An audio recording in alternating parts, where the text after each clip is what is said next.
And I'm not talking about the scammers, the drug dealers, the robbers, and the crooks. Well, actually...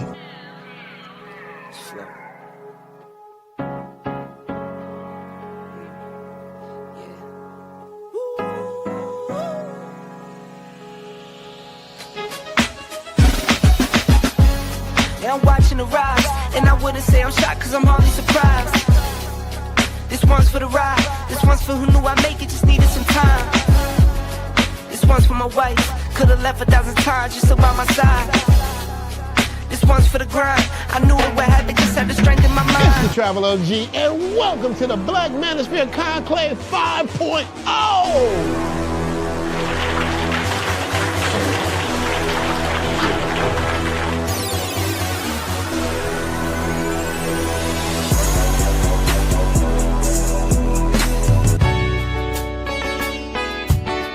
We got started in 2021 in Atlanta, united in the pursuit of excellence in all things. It's been one hell of a ride. Can I tell you what's on my mind? Cause I've been thinking about it for quite some time. Hey, can you give me a moment to declare my love? Can I tell you what's on my mind? We're now focusing more on opportunities for men, in particular passport bros. Guys who go abroad, they want to have a different lifestyle, they want to have a different achievement abroad. Oh yeah, there's without a doubt, the narrative has changed for us greatly. I just finished speaking and having a chance to tell individuals about how to live the American dream outside of America. And I was here to help so many men when it comes to understanding what they need to do in order to relocate. With the political climate, things that are happening worldwide, guess what? Nobody's coming to save us. So it is indicative that we all bound together, tighten up like a fist, and strike a mighty blow against everything that's fighting to stop us, man. It's nothing but good, positive people, good, positive energy with one goal in mind, and that is to make money, get the hell out the Matrix, and enjoy your life. You dig? So shout out to all of y'all. Theme music. Yo, what's going on, y'all? This your man Marcus A. Brown, and I'm here to tell y'all that I just got done with my first consultation with the brother Andre of Love Crossing Borders. I just wanted to give him his praises. I need y'all to do two things if you haven't already. If you haven't, subscribe to his YouTube channel, Love Crossing Borders. Also, if you are going to Colombia, if you're thinking of going anywhere, traveling internationally, please consider booking a consultation with the OG Andre of Love Crossing Borders. You will not be disappointed. And y'all, get in tune with him if you haven't already. Tell him MAB sent you. Peace. Where are all the black men? And I'm not talking about the scammers, the drug dealers, the robbers, and the crooks. Well, actually... Oh, actually, they're here with Andre and Andre's Love Crossing Borders here on a wonderful, wonderful Saturday evening. Let's get started. I know when the slow music comes, what time it is. It's amazing how we've had men in the sports field, or arenas, if you will, whether it be Terrell Owens, Mike Tyson, and now Money Mayweather. These men were at the top of their game at one point in time, whether it be Terrell Owens as a wide receiver, top two wide receivers, maybe three arguably of all time, whether it was Mike Tyson, one of the greatest boxers of all time, and for his weight class, had the greatest, Floyd Money Mayweather. He has a fight coming up soon, so it seems, a rematch with Manny Pacquiao. Only one problem. His passport is being revoked. You can't travel to another country if your passport is revoked. Why? Because of the same reasons for Mike Tyson at one point in time and Terrell Owens. back taxes. Yes, a lot of individuals don't know that. According to the IRS policy, if you owe a certain amount of back taxes, which we're going to talk about tonight, let you guys see what those thresholds are, you can have your passport revoked. Now, after having it revoked, you can make some arrangements and payment options that to get your passport back. And I believe that's what Floyd Mayweather may do. I mean, he's already been paid millions of dollars in advance for the fight. But this is not the only way a person needs to protect their passport. So we're going to talk about tonight 7 ways that a person can basically lose their passport and how you can protect yourself with all 7 ways. Shout out to all you guys that are here. Shout out to all you gentlemen and ladies that are here. Glad to see you guys here. And let's get started with the shout outs. It won't be too long with the shout outs because I know that we got a lot of information that I want to go over tonight. So shout out to all you guys that are watching from Andre's channel, same live stream. I'll drop the link. If you want to support the channel over there, I'll drop the link. You guys will be able to support it from over there. Thank you guys who are always here to support Love Crossing Borders. I hope the information that we share with you guys tonight is very helpful and very encouraging. We normally do this particular episode every year. The last 2 years I've kind of skipped. So I'm back to doing the 7 reasons why you can lose your passport or not get a passport and how to protect your passport. We're going to talk about that because President Trump is not implementing any new policies. He's actually enforcing policies that have already been on the books since 1996. We want to say that. We're going to talk about that as well. First shout out we're going to give in the super chat is my brother Will.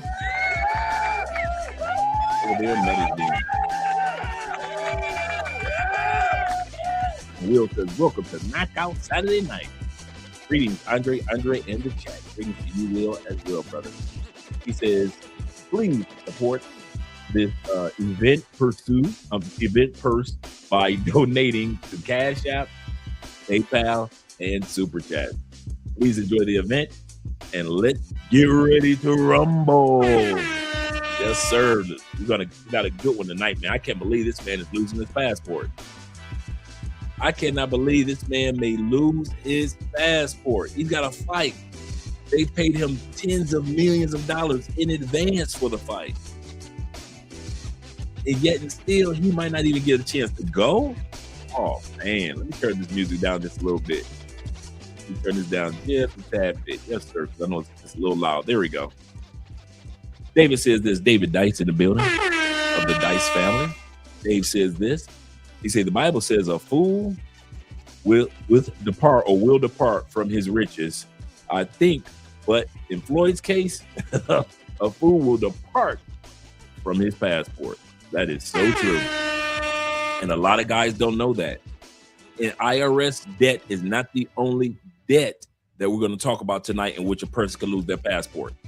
There are other federal loans and federal situations that a person can either have a debt, a loan, or just have taxes that they need to pay. So we're going to be talking about those tonight.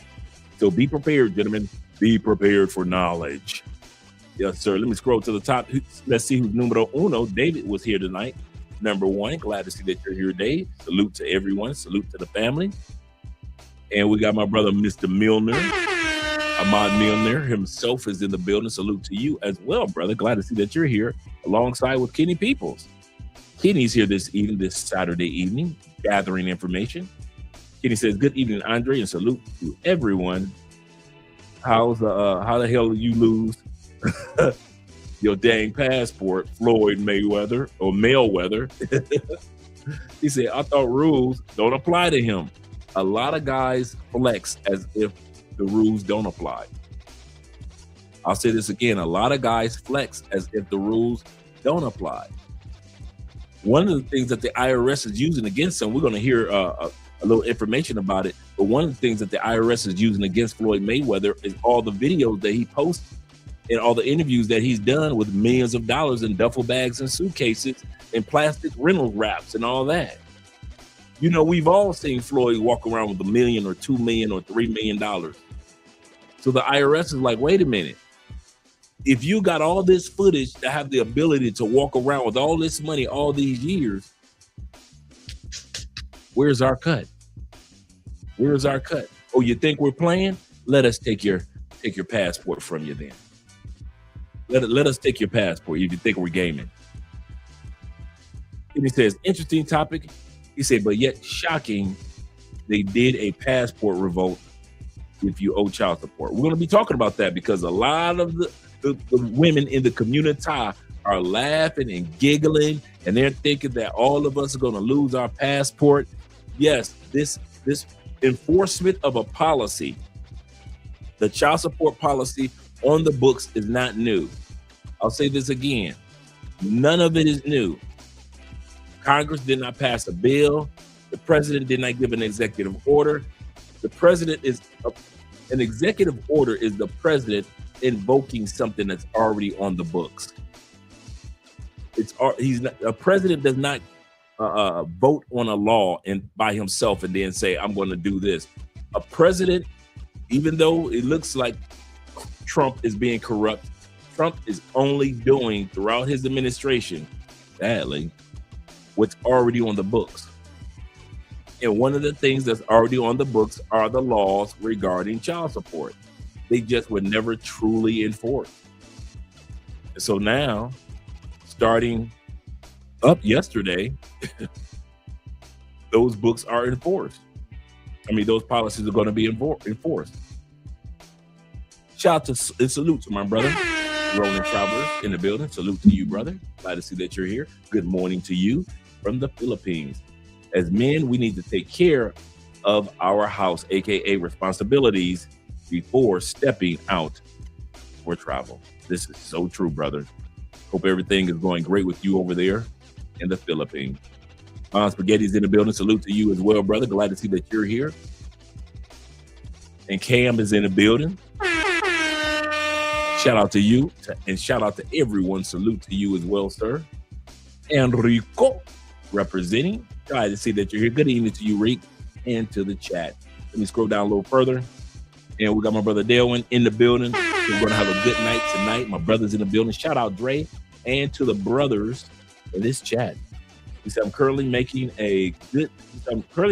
good progress at work and exploring options for future travel. Yes, sir. Yes, sir. For future travel. And once again, all you guys that want to support Andre, you can go over there and watch it from her channel as well. It's the same live stream, but it allows her channel to get the views as well. Glad to see that you guys are here. Let's scroll down a little further. And we got my brother Jay Fleming in the building. Shout out to Jay. Mr. LA, Mr. California himself. California love. Let me show some West Coast love real quick. Yes, sir. He said, y'all losing y'all passport. Clowns. I'm just saying, Chacho Man ND International Quiet Storm is in the building. Yes, sir.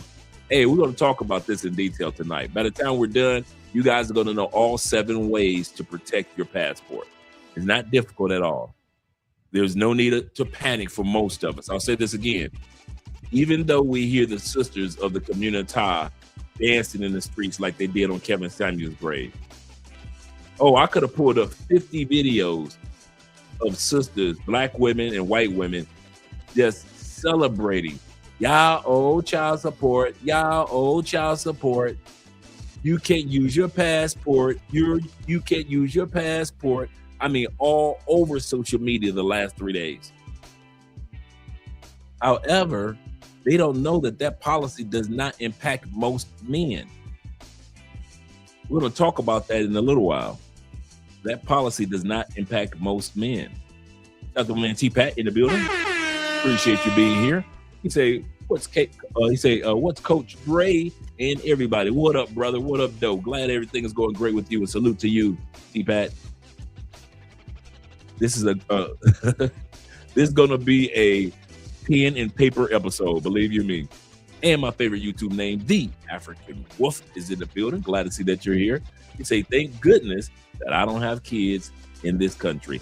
We're going to talk about that too. That is an excellent point. That is an excellent point. And shout out to my man, Charles B. Always been showing love for years. He's always been part of the family. Glad to see that you're here, Charles. All right, let's get ready to change the music up and get straight to the topic. That was fast, man. That was the fastest intro that we've done in a long time. 15 minutes? That was fast. But let's get back. Let's change the music up. And let's get started with what my man, let's go back right here. And shout out to Will over on the PayPal with the love that he's donated over there as well. Appreciate that, brother. And appreciate you guys who have joined the Patreon. I'm going to drop the Patreon link, as well as thank you guys for supporting by way of Cash App and Super Chats. My brother, International Quiet Storm, not International Quiet Storm, but who was that said that? I was going to get back to it. And shout out to official Kobe, the official one is in the building. Yes, sir. Right here. It was the African Wolf, but I'm trying to get back to your message. You made a good point. There we go. He said, thank God, thank goodness that I don't have kids in this country. A lot of guys don't realize statistically 52, let's get some comfort to us men. Do not panic thinking that they're coming after that this enforcement of the child support policy impacts most men with passports. I want to say this again. Do not think that this policy enforcement of child support impacts most men. Over 52 to 56% of men in the United States don't even have kids. 30% of all men in the United States under 30 are still virgins. So while the women are dancing in the streets, in their brain, they think like 70 to 90% of us got kids and all of us owe back child support. That's in their brain. That's why if you go on TikTok right now and go on Instagram and YouTube, you'll be able to see women just dancing and celebrating and laughing. They've done no homework. They've done no studying. They don't know how many men that this is going to impact. Now, I will say this. Even though most of us, of the 10 million of us, going on 12 million of us that live outside the United States, and not including all the millions of Americans that just travel with their passports, I will say this. This is fact. I already looked this up. The enforcement of the policy of $2,500 threshold, meaning that you have to have, according to the State Department, and I looked up all the states. It used to be the states were separate. Now, all the states is $2,500.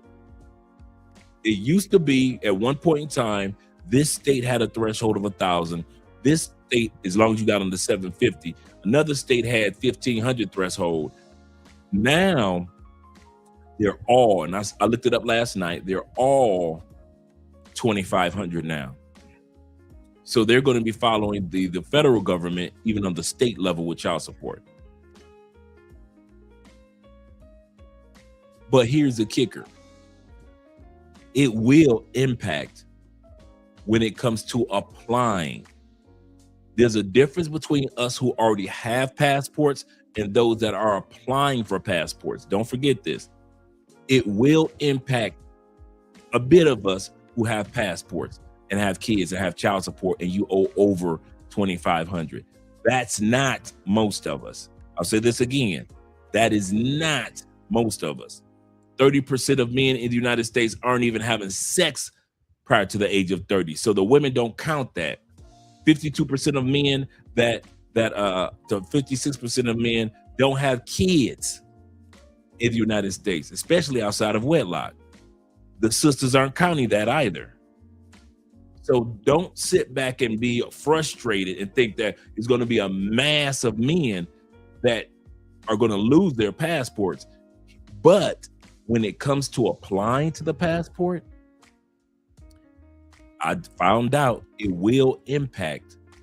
First is going to be they're going to use the policy of $100,000 in child support. If you're a person, and that's got to be the rich people, and you owe over 100, like Terrell Owens, you over $100,000 in child support. Because you know some rich people paying $12,000, $20,000 a month. So if you're behind 100,000, that's going to impact just about 2,700 men and women that are paying child support. Once they get done with those individuals, they said they're going to work their way down and start focusing on individuals that owe 2,500 or more. We're going to get to Mayweather in a second. I'm making a point. I'm laying a foundation first. That's going to impact 400 to 500,000 men or women, but mainly men in the United States that plan on applying for their passports. According to Child Services in the United States, over 400,000 to 500,000 men and women in the United States owe more than 2,500. That does not mean 400,000 men or women are applying for passports or even want their passports. It's just that when they do, they're in that pool of 400 to 500,000. And yes, a part of that pool is some of us who owe over $2,500 in child support. That doesn't mean it's 500,000 people that have passports and they're going to take them away. I'm not saying that. They're saying that right now, no matter, let's say it was any other policy, doesn't matter what policy it is. 500,000 people still owe over 2,500 in the United States. Just over the last 5 years, I studied this too, just over the last 5 years, the United States has gathered about $160 million in child support and back child support. $160 million. In the last 2 years, just 2 years, they've gathered over $113,000 of that 160. So they are serious in cracking down on child support. So whether it's passports or whether it be how it impacts your job or how it impacts your driver's license or whether you get incarcerated, they are cracking down on child support. Let's be honest. It's not just about the passport. It's about in every area it could impact somebody. So if it were me, I would at least, because they're going to focus on the guys over and ladies over 100,000 first. While they're doing that, I would recommend if you know somebody that want to get their passport, or if you are in a situation you have your passport and you know that you owe over $2,500, I would recommend, we're going to talk about what steps you should take. We're going to talk about that tonight. So what my recommendations are going to be, we're going to talk about that tonight. But that's going to be among the 7 areas of how to protect your passport that we're going to discuss. Because we're going to talk about the 7 ways you can lose your passport, or you'll have your passport revoked, or your application denied. So we're going to get started talking about that. Shout out to Zeta being in the building. Shout out to Kings and Dreams, my brother Jay being in the building. Yes, sir. Glad to see you guys here. Glad to see you gentlemen here. Let me make sure I got everybody. We got LJV, Southern Vegan. Appreciate you being here, brother. Let's get started with the video. All right. Numero uno. The first way that you can lose your passport is this way.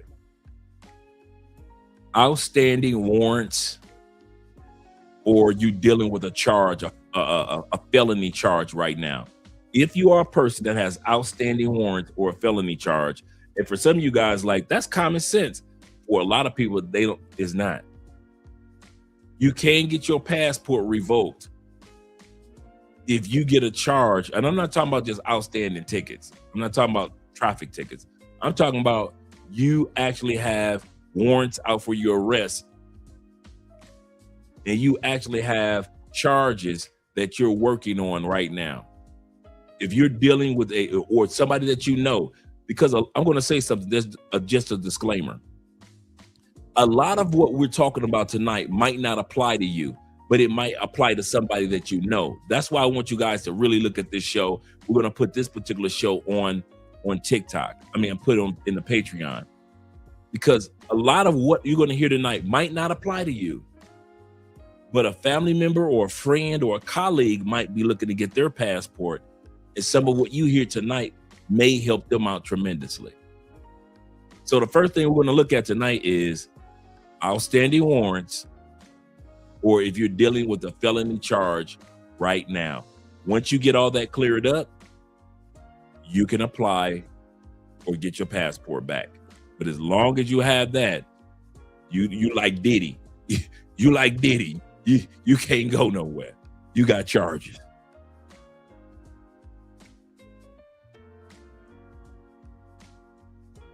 If you have outstanding federal or even some state warrants, your application may get denied. To delay the hearing, this was his reaction to the decision. Well, some of you guys forgot about this. I didn't. I didn't. This is a prime example of a man that has cases against him, charges against him, and so he can't leave.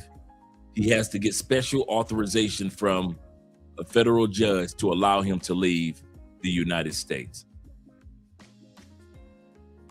And when he didn't get those authorizations, John Trump was rejected at the airport in Miami. Some of y'all forgot about that. It doesn't matter if you are the president of the United States. If you have cases pending and you don't have a judge's authorization, it doesn't matter if you John Trump. You are not leaving the United States. So that's why I came right out the gate with the big boy. That's why I came right out the gate with the big boy, because some of y'all forgot earlier this last year, they stopped him in Miami and told him, you might as well return that plane around, bro. You ain't going nowhere. Yeah, some of y'all forgot that he got. So while you guys sit back thinking that Floyd can't get got and they can't take Floyd passport and Floyd can't be held up, if y'all think this is a joke, okay, that's why I came right out the gate with the big boy, John Trump. See, when I came out with John Trump, y'all was like, oh, whoa, wait a minute. I forgot about that. I forgot they turned the president around at the airport, told him, where you think you going? You got a case, dog. You can't be leaving the country. Did you get a judge authorization to say that you can leave the country? No, John? Then, John, you can't go. You might as well go on back, walk right on back down that hall. And this is his interview after they walked on the walk of shame, in other words. Shout out to Coach Big Serve. He said this. He said, I came here just to work a week. He said, renew my passport.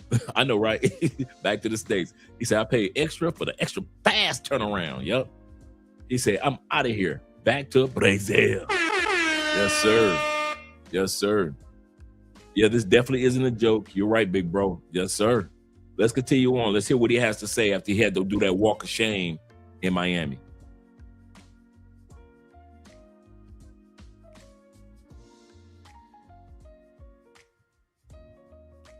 Okay, looks like I froze it. And shout out to Bobby Coltrane in the building. Appreciate you, brother. Like I froze it for a second. Let's see. Let me bring it down, then I'll bring it back up. Let me bring it down, remove, add the stage. Okay, then I'll just take it out the studio for a second. Because that's the wonderful world of StreamYard. Remove it, and then I'll bring it back. No big deal.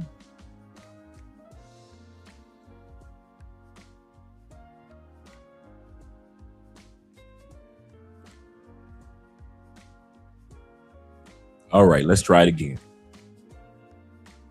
If you have outstanding federal or even some state warrants, your application may get denied. To delay the hearing, this was his reaction to the decision.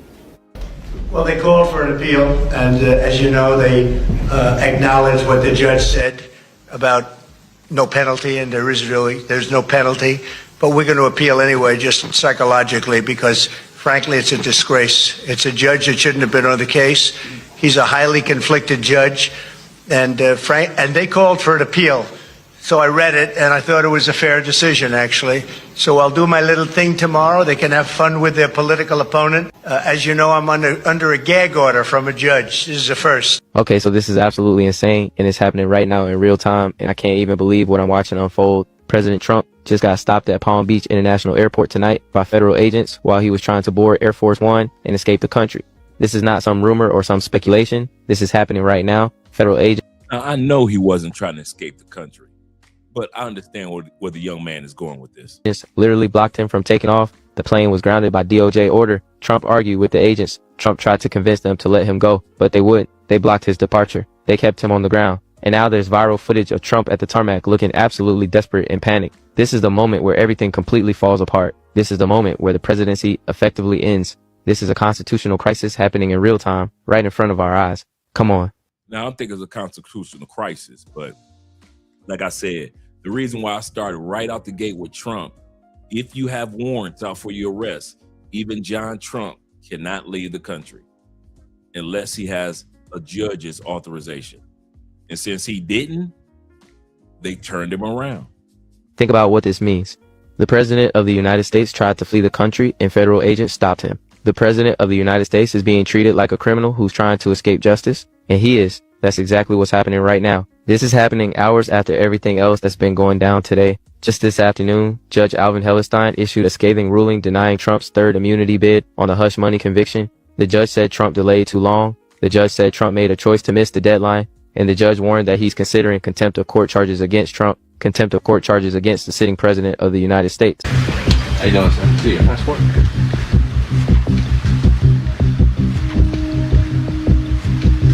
Now remember, number one that we're looking at right now is the first way that you can lose your passport is having warrants out or having a charge. So we just looked at President Trump. He's dealing with state charges from that hush money from paying that pay for play with the with corporate fundings. Remember that? Remember Trump had to go to court because he had paid the pay for play with money from corporate money from his businesses. You can't do that. That's illegal. At that time period, Trump was still fighting that case. Like, I think it was like last autumn, like around October, September, right around that time period when all that took place. So he's in the middle of a case. You can't leave the country without a judge's authorization, even if you are president. So we just looked at somebody that got charges pressed against them, which is President Trump. Let's see what's going on with this brother right here. Why can't he leave the United States? They're looking at his passport right now as he's about to leave the States. We have a few more questions for you right over here, okay? I'll hold the passport right. I have to. In Atlanta, officers have intercepted a man with an active arrest warrant in Florida, just as he was about to board a flight to Jamaica. Are you sure it's me? Yes. We will verify it's you. Out of Orlando? Until they make contact with the Orlando department who issued the warrant, Officers must detain the suspect. Do you have any copy of the charges or any see or anything like that? I don't know what this is about that. Okay.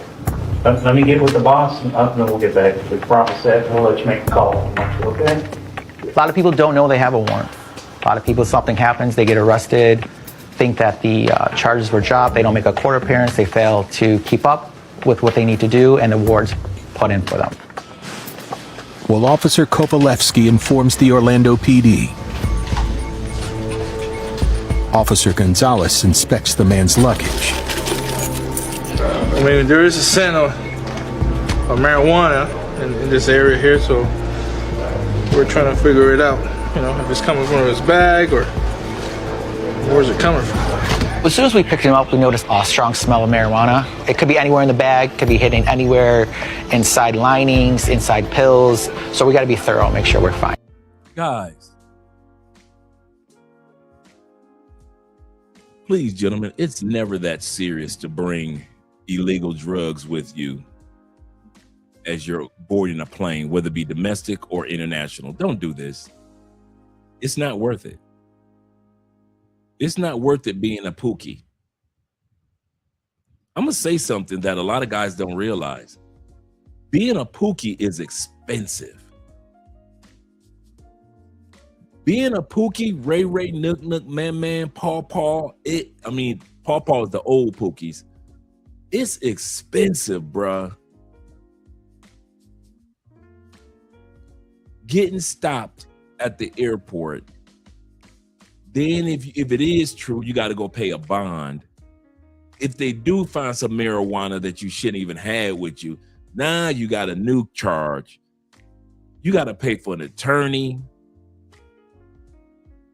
You can't fly nowhere. Let's say you don't have anything like that. Being a pookie and flying to Colombia is expensive. You fly to another country, check. You pay overpriced for an Airbnb because you want to be in El Poblado, check. You negotiate prices for pay-for-play that are far more than what locals would pay, check. You think locals pay the same price for the same coochie that y'all pay? No, they couldn't even afford that. If a chick in Colombia charged you 400,000 pesos, dude, that is like a week of work for one Colombian. You think a dude gonna pay a week of work for one piece of coochie? So the prices that the local Colombian men get for that same woman is completely different. That's why I say being a pookie is expensive. Then if you get robbed, your crypto gone, your bank account is empty. Now you got to pay a hospital bill because they had to come get your body and revive you. All those unnecessary. I don't know how y'all do it. Being a pookie is so, it's like y'all got a pookie fund or a pookie savings. So when you do stupid stuff, you got money put to the side for it. Is that it? Because paying the price as a pookie, losing your crypto, losing your jewelry, losing your computers, losing your phones just to get drugged by a female. You didn't even get the coochie because you was knocked out. So when I say, gentlemen, let's be a little wiser. The other thing, I know some of us get nervous on flights. Bruh, drink you some brandy, some whiskey. Drink you something else, bruh. Don't get on a plane smelling like marijuana. It is so, you're inviting, in other words, an inspection. You're inviting the dogs to sniff your bags. You're inviting yourself to might miss your flight. You're inviting yourself. Marijuana is never that serious. And I know something, I'm going to end it with this, because I'm not here to lecture. I'm here to talk about the information for tonight. I understand that some of you dudes are weed heads. I got you. And when I say weed head, you know what I'm talking about. I'm talking about you got weed for breakfast, weed for lunch. You smell like weed on your job. You are, when everybody else eating a Snickers, you rolling up some weed. It's your snack. I got you. I understand. I've had weed heads in my community. But if you can't taper it off before you get on a flight, so nobody smells that, maybe you shouldn't be getting on flights, bro, because you asking for trouble. Because like I said, in this story, this dude, they're saying, hey, there's a state that says they have a warrant out for you. Let's check it out. If everything is okay, we'll let you go. What happens? They smell the weed on this dude. Now he's opened up another can of worms. Do not be getting on. Man, I would rather get on a kid you not. I would rather get on a plane smelling like a pissy drunk. I mean, I'm smelling like Boone's Farm, Wild Irish Rose, Mad Dog 2020, 8 Ball, Brass Monkey, Long Island Iced Tea. I'm smelling like Incredible Hulk. I'm smelling like Henny Hen. I'm smelling like it's my birthday party. I would rather smell like that than get on a plane and somebody walk past me and they smell a hint of marijuana. It's not worth it. That's all I'm saying. It's not worth it. And if you think it is, maybe you shouldn't be flying. For real. Maybe you shouldn't be flying. I had to reach back in the crate for the Brass Monkey, that funky monkey, and the Long Island Iced Tea. Let's continue on, gentlemen. What we need. Smugglers exporting marijuana to the Caribbean often target commercial flights out of the southern states.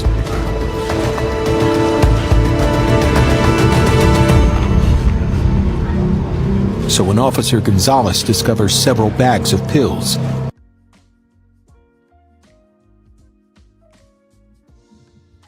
let's let that sink in.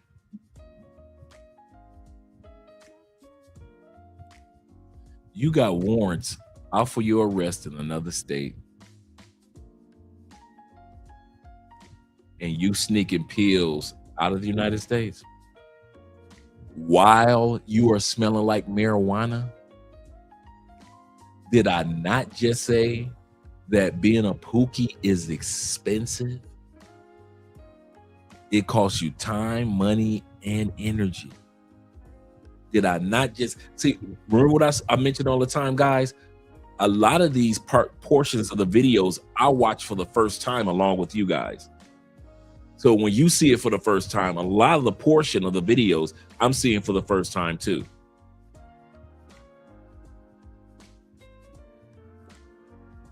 Absolutely correct. Like I said, number one, we're looking at the reason why you can get your passport revoked and how you should protect your passport. Number one is make sure that you aren't creating cases, charges. Make sure you aren't creating new warrants. Make sure you're not doing that.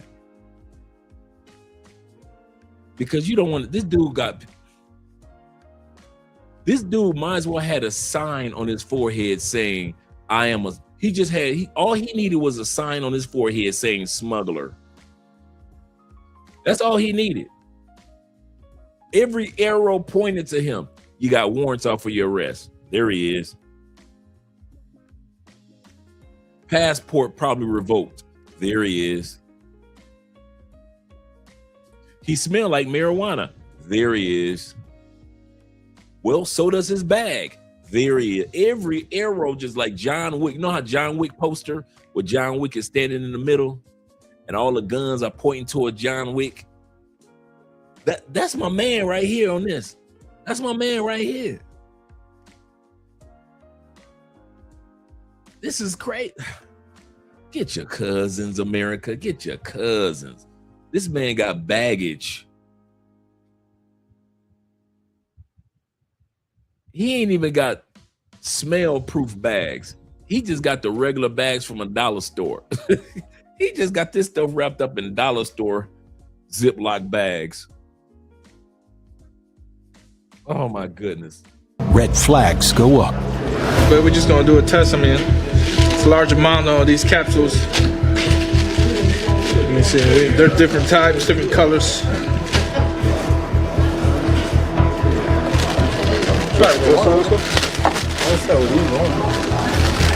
Large quantity, whatever it is.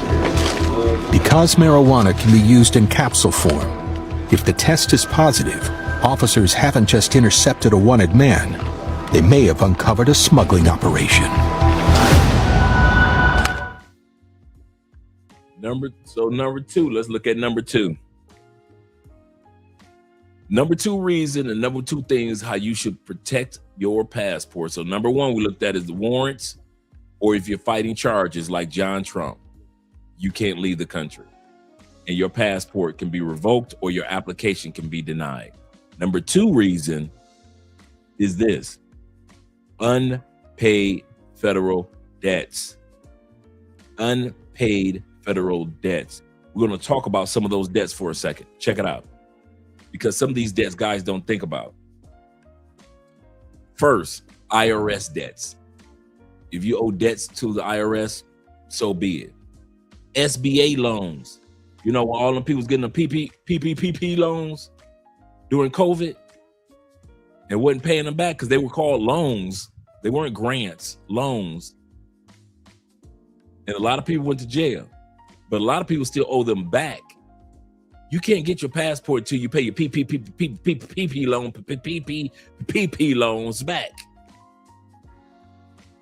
If you went past your deadline. Now you can always reschedule your payment plan, but you got to pay your federal government PPP SBA loans back. You got to pay the IRS, man. We're getting your boy Money Mayweather now. You got to pay the IRS a certain amount of money. We're going to get to that before we get to Mayweather. You have to pay back the U.S. Embassy. I'm talking to the Pookies now. All you gentlemen, sit back. You're going to have some fun with this one. Pookies, do realize when you got robbed and drugged and they took everything, and the U.S. Embassy had to give you a few dollars to either make it to Bogota or had to give you a few dollars for a flight. They had to give you a few dollars to buy a ticket, right? Because you ain't had no money, right? Give you a few dollars to buy yourself a cell phone, get you something to eat, right? You do know, until you pay the U.S. government back for that loan that you got, I don't care if it was $1,000 for the flight back home. I don't care if it was $500 for the flight back home. You do know if the U.S. Embassy has to come out of money to even ship your body or get you back home if you're hospitalized, that is a loan. That is a Pookie. You got drugged and robbed. You woke up. I'm glad for you, brother. I'm glad that you made it. Ray, you fine too? Good. I'm here to tell all you Pookies, Rays, and Pauls. If the U.S. Embassy has to give you $1, that is a loan. That is not a favor. That is not a hookup. During COVID, a lot of people got stuck over here in a lot of countries. Colombia has shut down. The United States has shut down. So here's what happened. A lot of people, and for you guys that was here, you know what I'm talking about. A lot of people either got stuck here or after a while of being here, they ran out of money. And so what happened, I remember this, they put out an announcement. If you want to take a flight to Bogota flight to Bogota from anywhere in Colombia, we will pay for the ticket. The federal government said, the U.S. Embassy said, we will pay for the ticket for you to come to Bogota, because Bogota is the large airport where you can fly to anywhere in the world or anywhere across to America. So a lot of people were saying, okay, cool. Yes, I ran out of money during the pandemic. There are flights going out. I don't have any money. Yes, I'll take advantage, and you could fly me to Bogota airport, and you could fly me back home too. And so a lot of people took advantage of it, right? That money to fly you to Bogota and then fly you back home during the pandemic, that had to be paid back. You either make a payment plan or pay it all. And if you don't, and you miss that expiration date of paying it back, you will not be able to use your passport until that loan from the U.S. Embassy is paid back. And a lot of you guys don't think about that. You just come to these countries, get robbed, get drugged, and then you think, well, I can call an embassy. They'll get me back home. I can call an embassy. I'm in the hospital right now. Embassy will pay for it. Yes, they will. Guess what? You're paying that hospital bill money back. You got into a fight in Thailand and you didn't have enough money for that hospital bill because you was in there for 5 days because you got your ass whooped. Them Thai dudes whooped your ass so bad you in the hospital for 5 days with a broken leg, and you come out on crutches, and the U.S. Embassy has to foot the bill for that. You got to pay all that back, bruh. Some of y'all don't know that, do you? Some of y'all ain't even thought about that. So the PPP loans, any type of government loans, state and feds, and a part of that is the IRS taxes. Let's take a look at that before we look at Mayweather. I'm going to pull something up on the screen. Before we look at what's going on with Mayweather and how much he owes in back taxes, I want to share something with you guys. Because some of you guys are like, okay, wait a minute, then what is the threshold, Dre? How much would I owe in regards to the passport? The IRS already has websites already set up. Let me see this. Is this the right page? Let's go over here.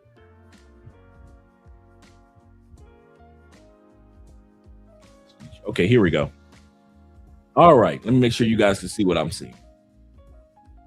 And let me move me out of the way. Because this is important, guys. I kid you not. A lot of guys, Dre, please tell me people got to pay back their student loan debt. You know what? I'm glad that you said that. I'm going to look that up tonight.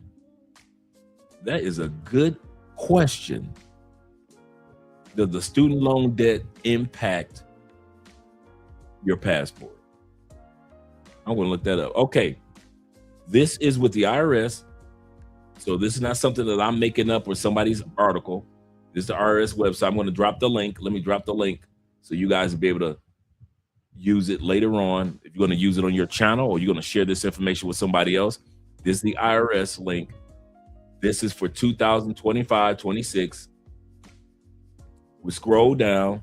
It says this: by law, the IRS will certify taxpayers with severely or seriously delinquent. We're going to look at what seriously delinquent is. Why did I say that? If you owe back taxes, that does not mean that you are serious delinquent. I'll say this again. If you owe back taxes, which a lot of people in the United States do, they just can afford to pay all their taxes at once, right? That does not make you automatically a serious delinquent. So we're going to look at what a serious delinquent taxpayer debt to the State Department for specific actions regarding their passports. It says generally the State Department will not issue passports to taxpayers after receiving their delinquent debt certification from the IRS. That means you're going to get this by email or by a letter in the mail. There will be a certification or a letter that says that you owe a serious delinquency. We're going to look at what serious delinquencies are so you guys will know. It's one thing to say it, it's another thing to give you some numbers to look at and you say, okay, cool. Once again, as you can see, we're on the IRS's website. And it says the State Department may also deny a taxpayer's passport application or revoke their current passport. It says if the taxpayer with the certified, remember that certification letter that you're going to get in the mail or in email, if you are seriously delinquent, certified tax debt are overseas, the State Department may issue a limited validity passport, allowing the taxpayer to return directly to the United States. So let's look at what serious delinquency is, because it changes every year. If you owe the IRS at least $51,000 in 2018, you are considered a serious delinquent. In 2019, it was 52. During the pandemic, if you owe the IRS $53,000 during the pandemic, you were in serious delinquency. If you owed and so forth all the way down, 2023, it was 59,000. 2024, if you owe the IRS $62,000 or more, you are considered a serious delinquent. Shout out to Bobby over there on Andre's channel, as well as Travel Elitist. Shout out to you guys being here. 2025 tax season, which we are in this year, or were in prior to April 18th or 15th. 2025 tax season, if you owe over $64,000 in back taxes in 2025, you can have your application denied or your passport revoked. These debts also include individual income, trust fund recovery penalties, business taxes, for which taxpayers are personally liable for. So if you got a corporation, of course, the corporation is one thing and you're a private entity. But if you're a sole proprietor, then all the taxes and everything is under your name. And other civil penalties. The IRS must have filed, now this is by law, the IRS must have filed a notice of federal tax lien, and all administrative remedies under the law have lapsed and been exhausted. I mean, they tried everything to get to you, in other words. They tried everything to make a payment plan. They tried everything to reach out to you. You kept on denying and kept on just ignoring. You never made any calls. You never set up a payment plan. They've exhausted everything. Or the IRS must have issued a levy in their efforts, talking to you, to collect these debts. And so, as you guys will be able to read further on, what is the tax debts, what tax debts aren't certified by the State Department. That is child support and others from financial banks and everything else. So all the rest of these, the IRS will not certify anyone as owing a seriously delinquent tax debt who owes or who has an account that has been determined to be currently non-collectible due to hardship. That means that they will not put you in a serious category if you reached out to them and it was a hardship situation why you haven't paid that, let's say in 2026, that's $64,000 plus. If it was a hardship matter, the IRS would not mess with your passport. They would not put you on that certification level. Let's look at the next one we're looking at. Number 2, that you've made an installment agreement. If you've reached out to the IRS and you've made a payment agreement with them, the IRS will not mess with your passport. So you don't necessarily have to have everything paid off, but if you made a payment agreement with them, they will not mess with your passport. Or an offer of compromise, they will not mess with your passport. If there was an issue of identity theft, they will not mess with your passport.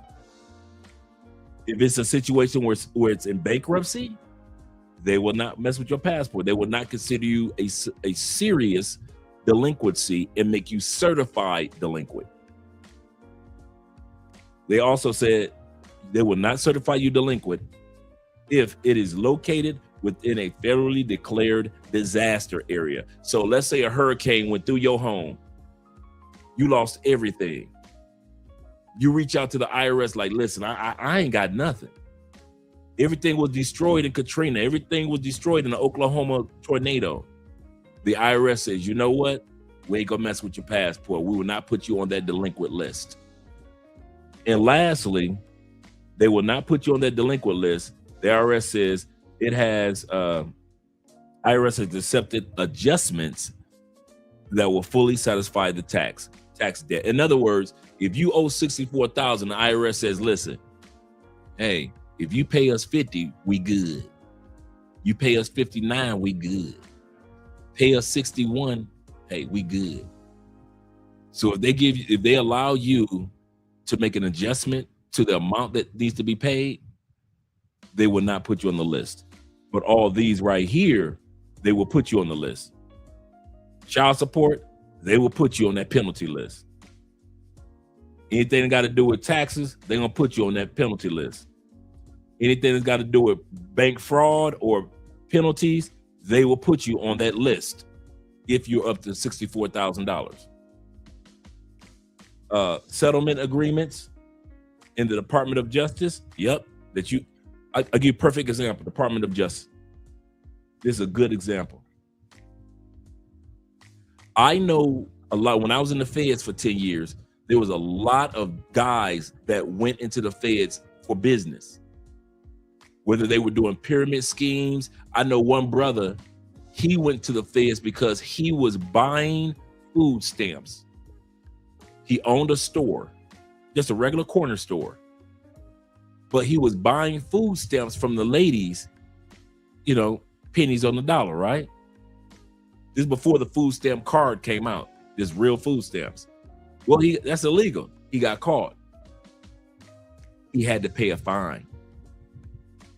A lot of white dudes that get caught up in white collar crimes, they may get out and do 5 years probation, but they may owe $3 million in fines. That's what they mean by the Department of Justice. I know a lot of guys that had fines to pay. They would give them, I kid you not, they would give a white dude for the white collar crime, because white collar crime, you don't go to jail for nothing like 4 or 5 years, 3 years. They might get a white dude 3 years or get a brother 3 years for the white collar crime. But he may owe 10 million back. He may owe 10 million back, and he can end up going back to jail if the time period in which he's supposed to pay that 10 million back expires and he hasn't made adjustments or negotiated with the Department of Justice. So when they say on here, the Department of Justice, I know dudes that owe like 3 million, 5 million, 10 million, dude. They may have got a little bit of time, but they owe a whole lot of money. Yes, sir. Shout out to all you guys that are here tonight, by the way. We got 75 in the building. Okay, let's go back. So, Department of Justice, you can be put on that list of people that can have their passport revoked. So we said child support, you can have your passport revoked. IRS, you can have your passport revoked. When it comes to debt penalties because of your bank or foreign banks, that's what this is right here. Us who live in other countries, we know what this is, the FBAR. FBAR is an application or a form that I or you have to fill out every year for the American federal government to let them know what is going on in my foreign bank account. In my US bank account, my bad, let me show you guys what I'm talking about. This right here is FBAR. Let me blow this up a little bit more. Okay, this right here is FBAR, Foreign Bank and Financial Account. The United States asks all expats, all of us that live in other countries, have two things we need to do. A, your taxes, my taxes for the US government are due June 15th every year. We get a 2-month extension automatically. Yours are due in April. Ours is due in June. So we have to file our taxes, even though with all the tax breaks we get, 98% of expats don't owe taxes. I'll say this again. Because of all the tax breaks we get, like this year we get $130,000 on our 2025 taxes. That means, for that guys that don't get what I'm saying, this is the $130,000 threshold. As long as I didn't go over $130,000 in 2025, all my money is tax-free. And if I live in a state like Texas, Nevada, Florida, those are tax-free states anyway, so I don't even have state taxes to pay. But I do have to file taxes. The other form we all have to fill out as expats is the FBAR. FBAR is America. I'm gonna break it down to you. It's just the United States being nosy to see what's in your foreign bank account. That's all it is. You don't owe no money on it. It ain't nothing but the United States saying, what you got in that money? What's in your bank account over there? What you got in that Panama account? That's all they're trying to do, be nosy.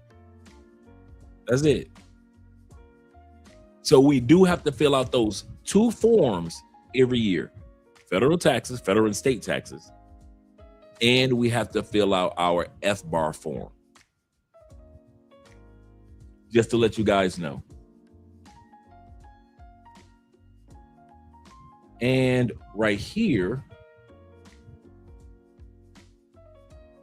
settlement agreements, like I said, with the Department of Justice, you know, individuals that went to jail and they owe some money. Hey, sexy boo. Andrea's back at the house. Debts which collect due process hearings regarding a levy to collection of debts that has been timely requested. So you had a deadline, you didn't hit the deadline or whatever that debt is, whether it be the PPP loans. Come on, guys, those SBA loans, you didn't pay that back. You had to pay it back in a timely manner. You can lose your passport. And lastly, those suspended because of requests for innocence of spousal relief. Alimony could be, if I'm not mistaken, that could be alimony. I'm not sure. I got to do some homework on that. When it comes to incident of spouse relief, that sounds like alimony. So these are the areas right here that can have your passport. We're looking at the passport revoke. Once again, revocation, and it's on the IRS website. I just dropped the link earlier. So right here, if you, in 2026, if you do not owe for the tax year of 2025, $64,000, you do not need to panic. IRS is not running after you to take your passport. I'll say that again. IRS is not going to chase you down. They're going to chase you down to get the money, but they're not chasing you down to take your passport. This is why they created this right here, to let you know who's a serious tax delinquent compared to a regular person that owe back taxes. Some of us owe back taxes, and some people owe back taxes. I don't want to say us, but some people owe back taxes, and it's not that serious. $2,000, $10,000, $12,000, $3,000. The federal government doesn't look at you as a serious delinquent. You owe $2,000 on your back taxes from a couple years, they ain't looking at that as serious. You owe $10,000, $20,000. They don't look at that as serious in 2025. $64,000? Oh yeah, we got to talk. That's what the federal government is saying. You owe us $64,000. Yeah, you serious. You owe some real debt. You owe some real debt if you owe $64,000. So you need to start talking to them and make arrangements. That's how you protect your passport. Reach out to the IRS, find out how much you owe, and start making arrangements to get those monthly payments, and you can keep your passport. And then we want to get to the point where we talk about child support in the next one. But this, and shout out to International Quiet Storm with the $20 love. He said, but I think even if the IRS settles on the number that may avoid you from serious debt list, that will not save your credit score. This is true. This is true. Be careful, ask questions. People try to hire those tax fixed credit companies. This is true. That's why I say you reach out to the IRS yourself, because you're absolutely correct, and get scammed. That is so true, International Quiet Storm. That is so true. So you reach out to the IRS yourself. The number is there. It's very simple. It's not hard to do, to find out what is your tax numbers as far as debt. If you believe that you owe some debt. Most people don't owe $64,000 and more. So most of us aren't going to end up on that list. But it's still wise to know if you think that you owe $2,200, find out what it is. Find out what it is. He's absolutely correct. He said that will not save your credit score. So make sure, guys, that you protect your credit score and protect your passport. Let's take a look at Money Mayweather, who didn't do everything that you and I just talked about. Because he did not do that, it looks like Mayweather is going to lose his passport. So let's bring this back down and bring this video back up. There's an old saying that goes, a fool and his money are soon departed. Floyd Mayweather Jr. is the perfect example of that. Floyd Mayweather Jr. is one of the greatest boxers to ever step inside the square circle. Floyd Mayweather Jr. has made more than $500 million during his boxing career. Now you would think one who has mastered his craft of boxing, that he will align himself with brilliant minds to help him out financially. Because I remember seeing the Instagrams and different social media posts of Floyd carrying book bags, duffel bags, suitcases, and sometimes money scattered all across the table. On March 26, 2024, the IRS filed a federal tax lien against Floyd Mayweather in Las Vegas. The amount, a whopping $7.3 million in unpaid taxes from 2018 and 20. IRS taxes for Mayweather. This is when they initially said that he owed the back taxes. This is from, as he said, I believe he said 2017, 2018. This is the crazy part. He just got back. He just got finished paying the IRS for 2015, 16, right around that area. He just finished paying them $22 million in back taxes.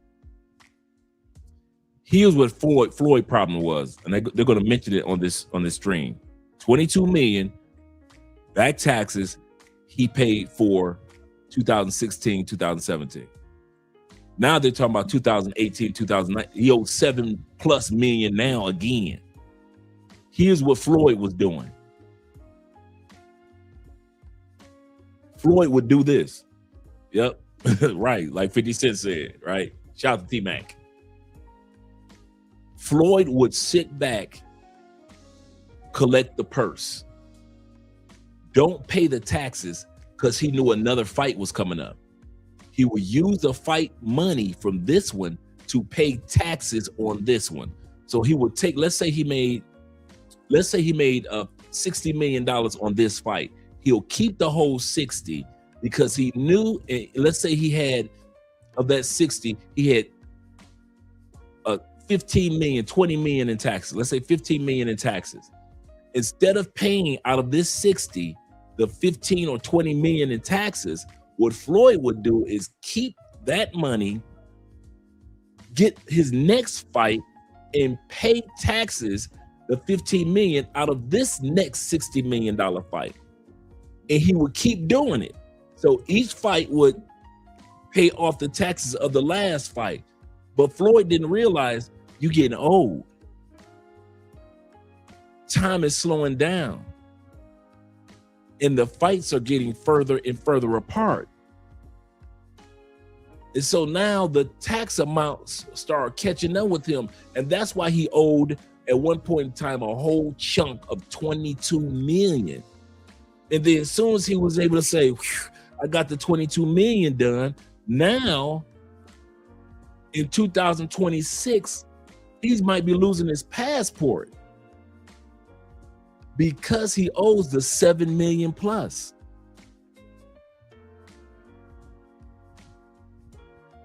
Yep.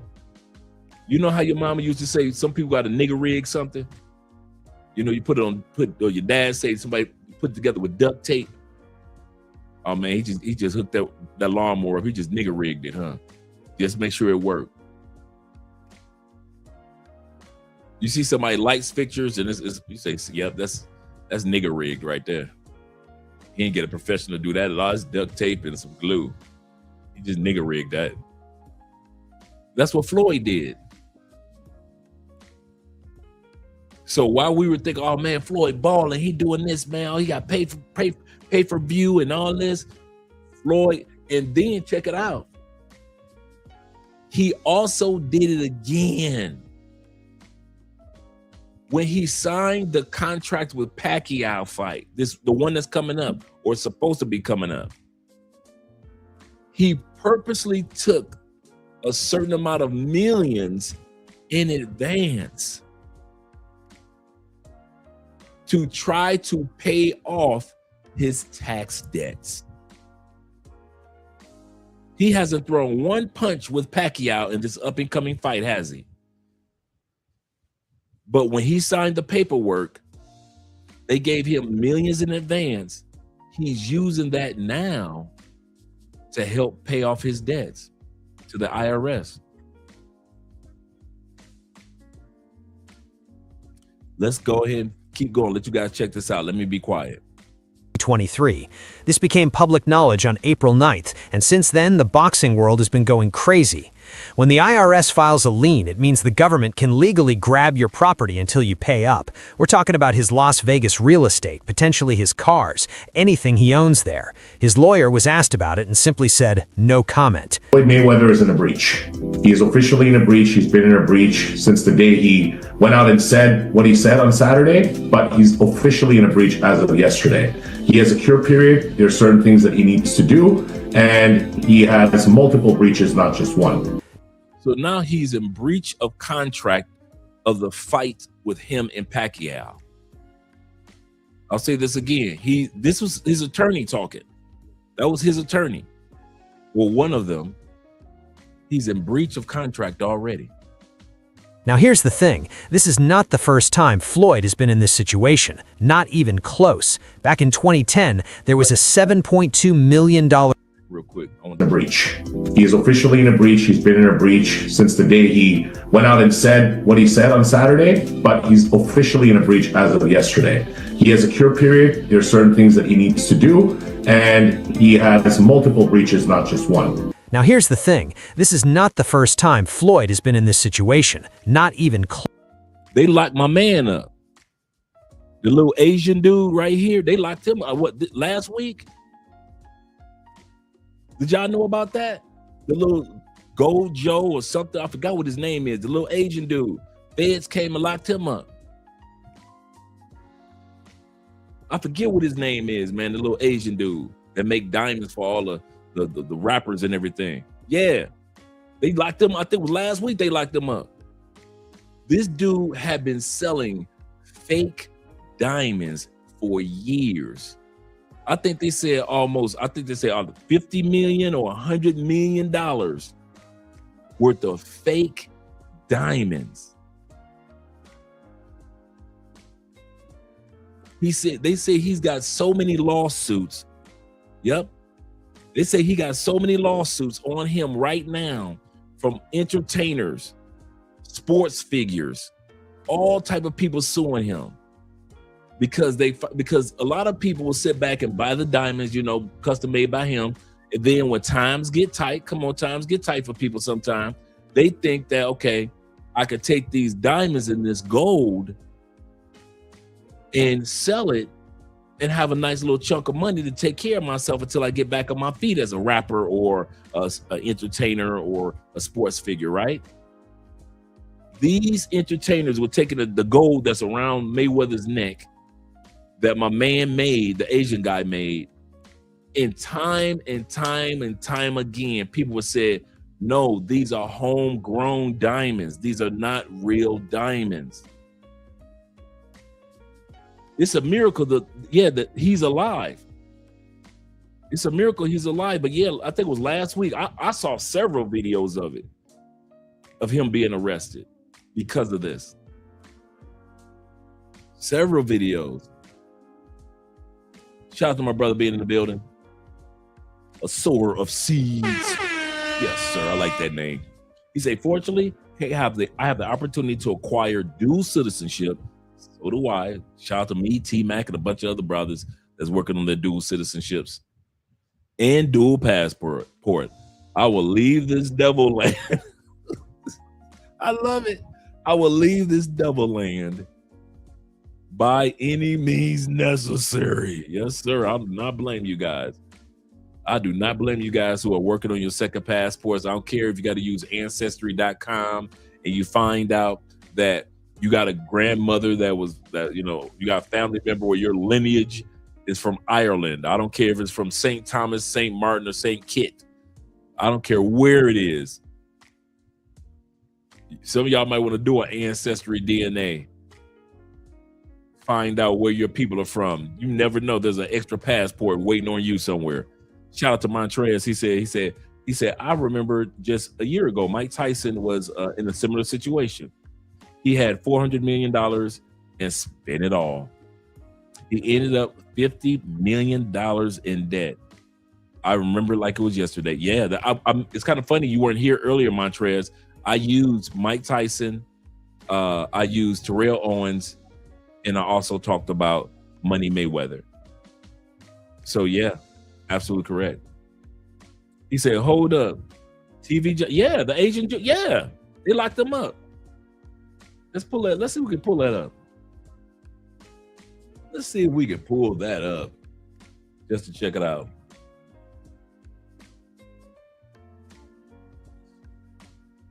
See if we can pull that up.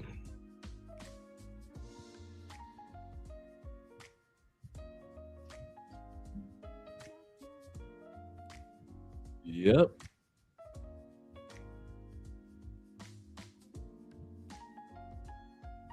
Give me a second. You know me, I like some good receipts.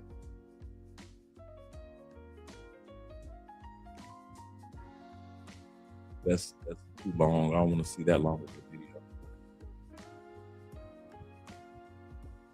Oh, this is a month ago.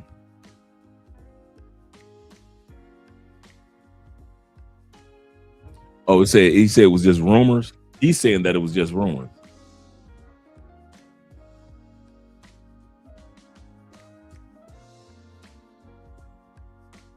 Give me a second. See if I can get this pulled up for us.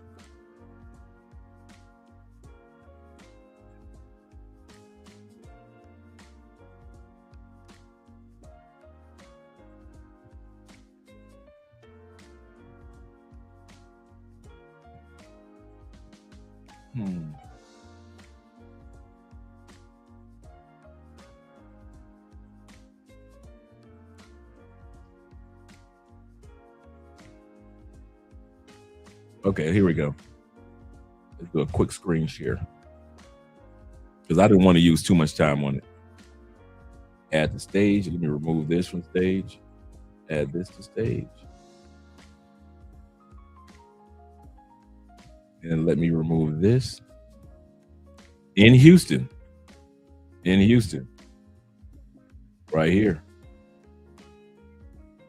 It said that his store was raided following fraud complaints by multiple rappers.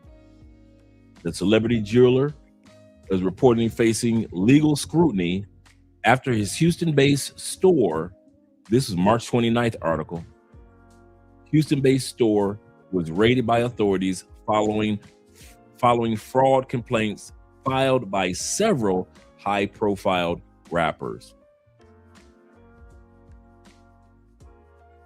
So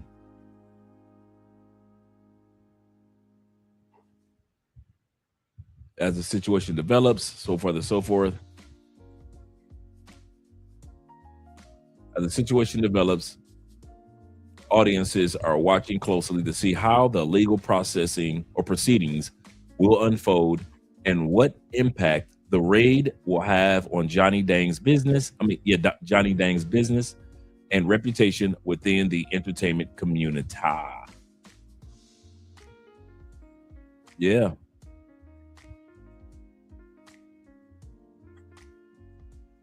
Somebody says fake social media is only a lie. Never happened. He said it's fake and it never happened. So maybe it didn't happen. We shall see.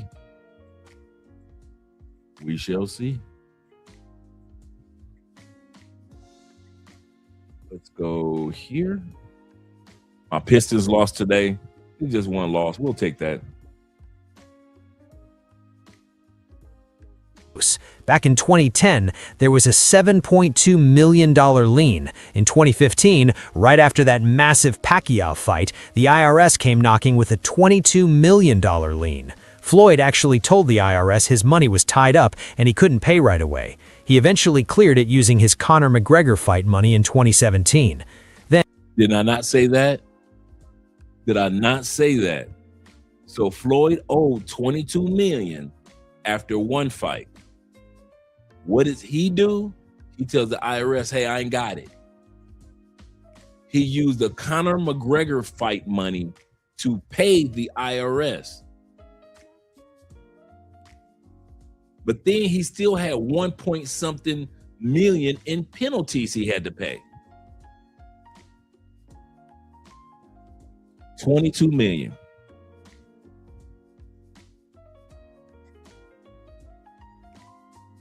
And in 2023, a U.S. tax court judge ordered him to pay There was a $7.2 million lien. In 2015, right after that massive Pacquiao fight, the IRS came knocking with a $22 million lien. Floyd actually told the IRS his money was tied up and he couldn't pay right away. He eventually cleared it using his Conor McGregor fight money in 2017. Then, in 2023, a U.S. tax court judge ordered him to pay $5.5 million in tax problems, plus another $1.1 million in penalties, all related to a $14 million tax deduction that got thrown out. So the pattern is very clear. So he thought he had a particular tax deduction. But after the IRS looked at his books, come to find out that he didn't. So he owed money. I'm looking at him and the puppet, and I'm thinking, which one is the puppet? Clear. Big fight money comes in, taxes don't get paid, IRS file. Yes, this is going directly to the Patreon after this one. This live stream will not be on the channel after this. This is going directly to the Patreon. A lien, Floyd waits for the next big fight to pay it off. Rinse and repeat. But this time things are different, and that's where it gets really interesting. A few months back, Business Insider published a deep investigation into Floyd's finances. We're talking hundreds of pages of real court documents, property records, loan papers, and legal filings. No rumors, no guessing, just cold, hard public records. And what those records showed was not pretty. Floyd borrowed around $54 million from a lender named Don Hankey. The interest rate was about 9%. To secure that loan, he put up 14 homes. Wow, he had to borrow $54 million from basically a loan shark, from an individual, in other words. And he had to put up 14 houses as collateral.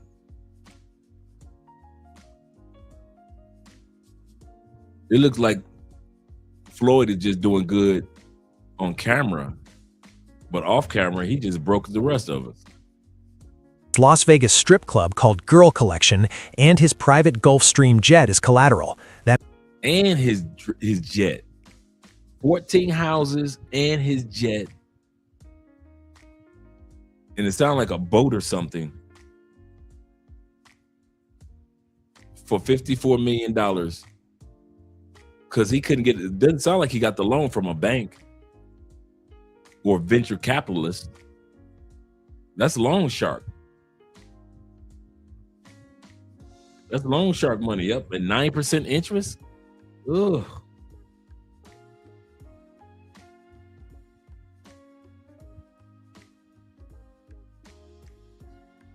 Means if he misses payments, all of those things are at risk at the same time.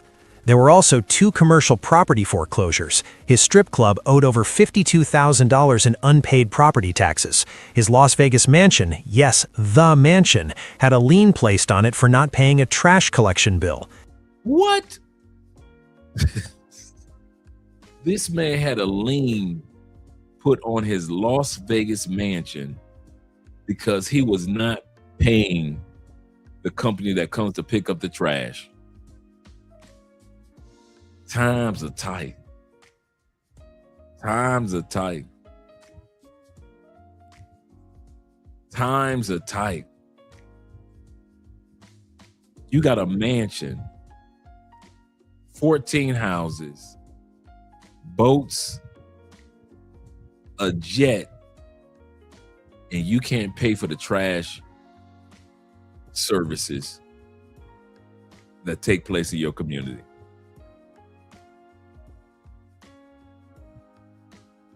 And he's had loans for his casino,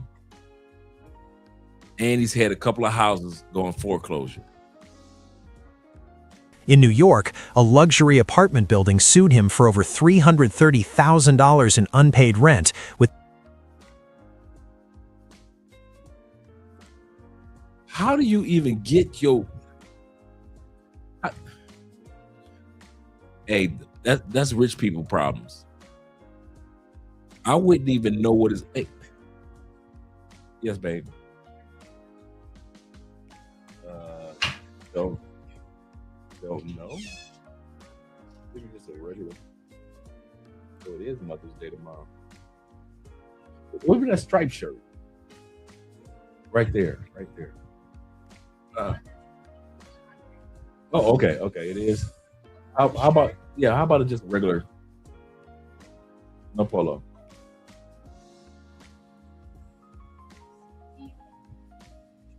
Okay. Andre's looking for a shirt for me to iron. Put them on. Yeah, perfect. I was thinking about that. Okay. Thank you. All right. Yes, you look for a shirt for me for tomorrow to iron for me for church. You know, Mother's Day tomorrow. Shout out to all you guys mothers and all you guys like me who have lost your mothers. Shout out to those moms who raised us as well. Yeah, man. He doing rich the hard way. This is rich people problems. You 300-something thousand in debt just for rent. Right. If he had houses overseas, he would have owned the house and the land outright. This issue might not have happened overseas. I agree with you, brother. I agree with you. Shout out once again to T-Pat. And I saw somebody else that just came in here. IMF. Shout out to my man IMF in the building. The total claim crossing $515,000. A Texas company sued him for $137,000 in unpaid jet fuel bills. His Gulfstream jet had a $358,000 lien on it for maintenance work. So he got a jet that he put up. See, think about this. This dude put that jet up as one of the collaterals with the 14 houses to the loan shark for the $54 million. But here's the kicker.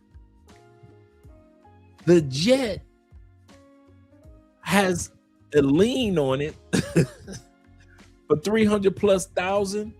because he didn't pay the people for the maintenance on the jet.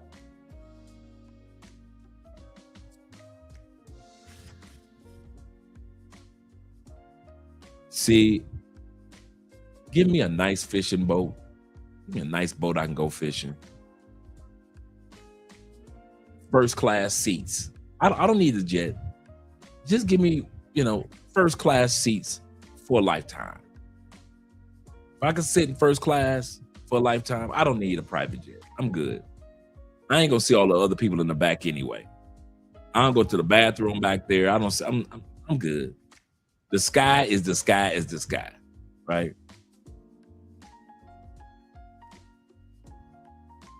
This dude, man, I'm learning stuff about Mayweather. No wonder they taking his passport. Dave said this, we got to be honest.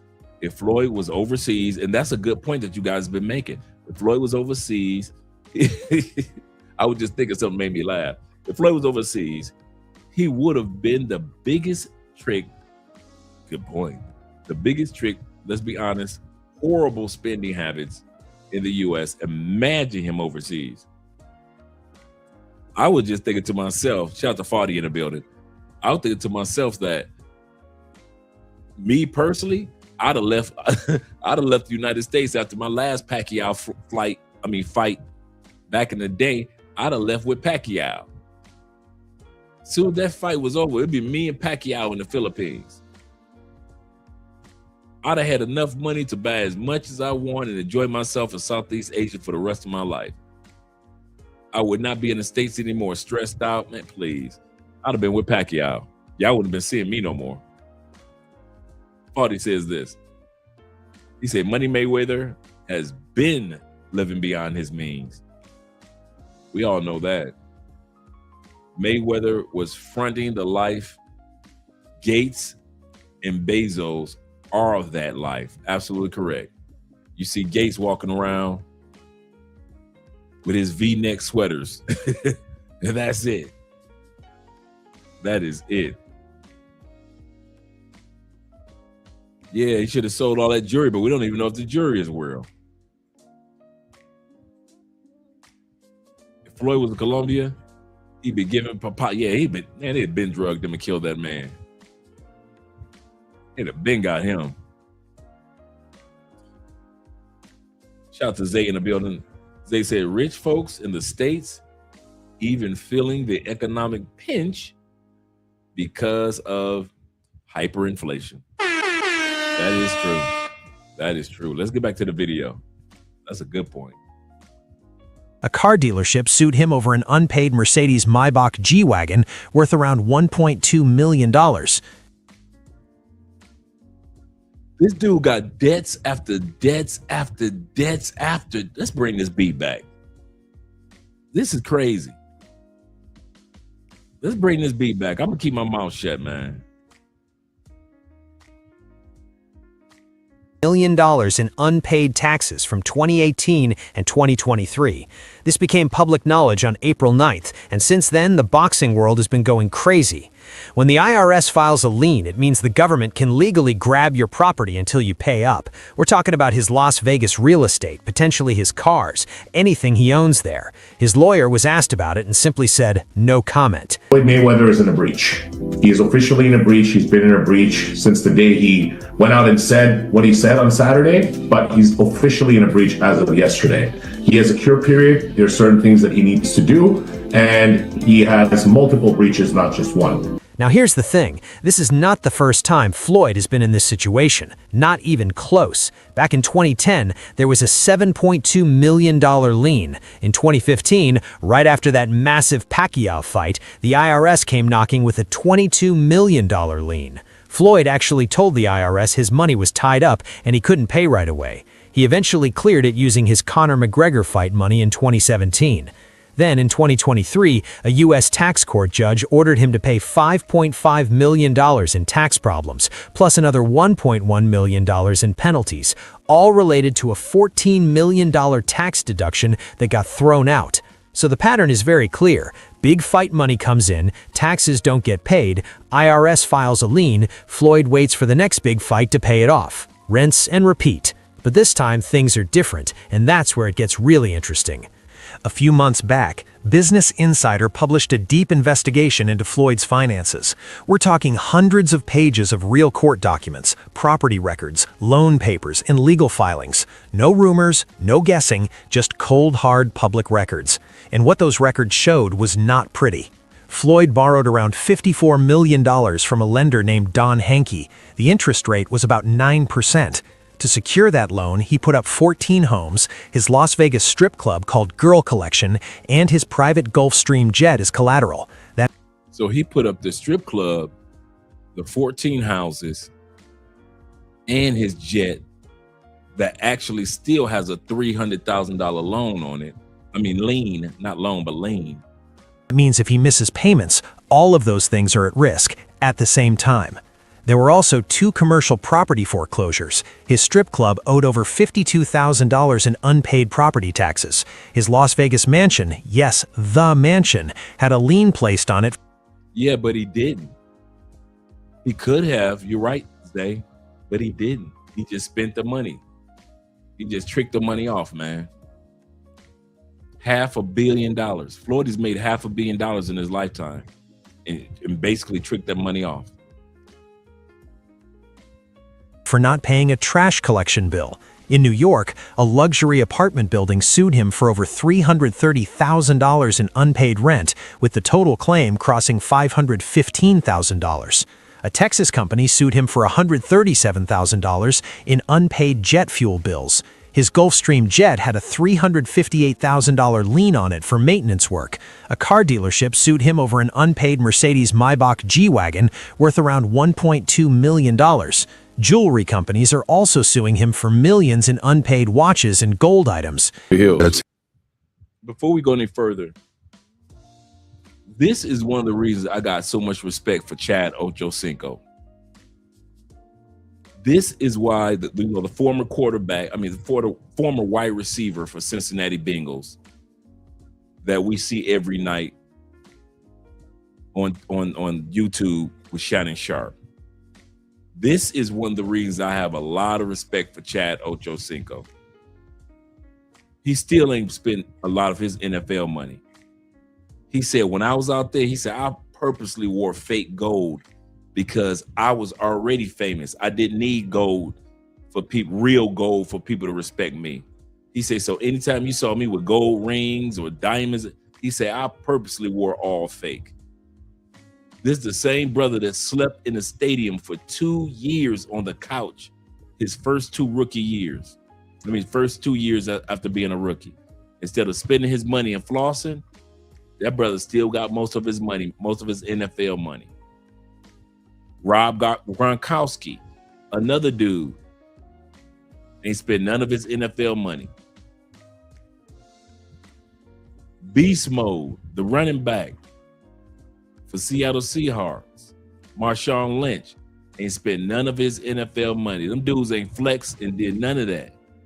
To this day, they still collecting interest and living off of their endorsements and the interest of their NFL money. This man made over $500 million and taking out loans from loan sharks, man. I know times get tight for us all. Do not get me wrong. But, oof. It's crazy. This is crazy, man. Including several residential homes and a strip club in Las Vegas, were used as collateral for debt Mayweather owes to billionaire financier Don Hankey. Since the beginning of the year, Mayweather has paid some of the debt reported by Business Insider, including a trash bill and property taxes for his strip club. Trash bill. Mayweather's attorney previously told Business Insider that he is not experiencing financial strain. "I just be minding my business," the boxer wrote in the caption of a November Instagram post that showed him seated in a private jet, wedged between pieces of Louis Vuitton luggage, the table in front of him stacked with bricks of cash. Note: Floyd Mayweather filed a defamation lawsuit against Business Insider in connection with a previous story about Mayweather's real estate investments.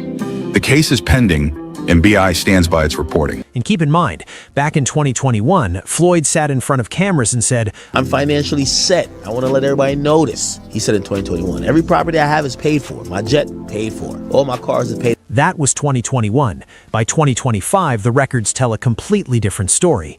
Now, Floyd's response to all of this? He sued Business Insider for $100 million, claiming they printed false information. Business Insider stood by every word, saying all of it came from public records anyone can look up. Another reason why he's crawled out of his rock, he needs money.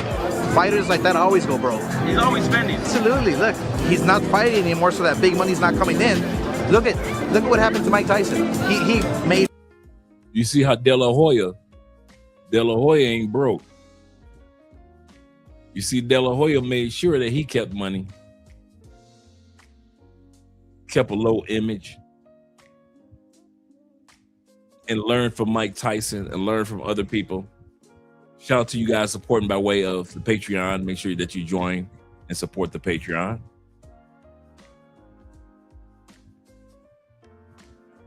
What, $500 million? That was 2018. People laughed it off, but the paper trail that exists today, the liens, the lawsuits, the foreclosures, the unpaid bills, paints a picture that matches exactly what De La Hoya was saying 8 years ago.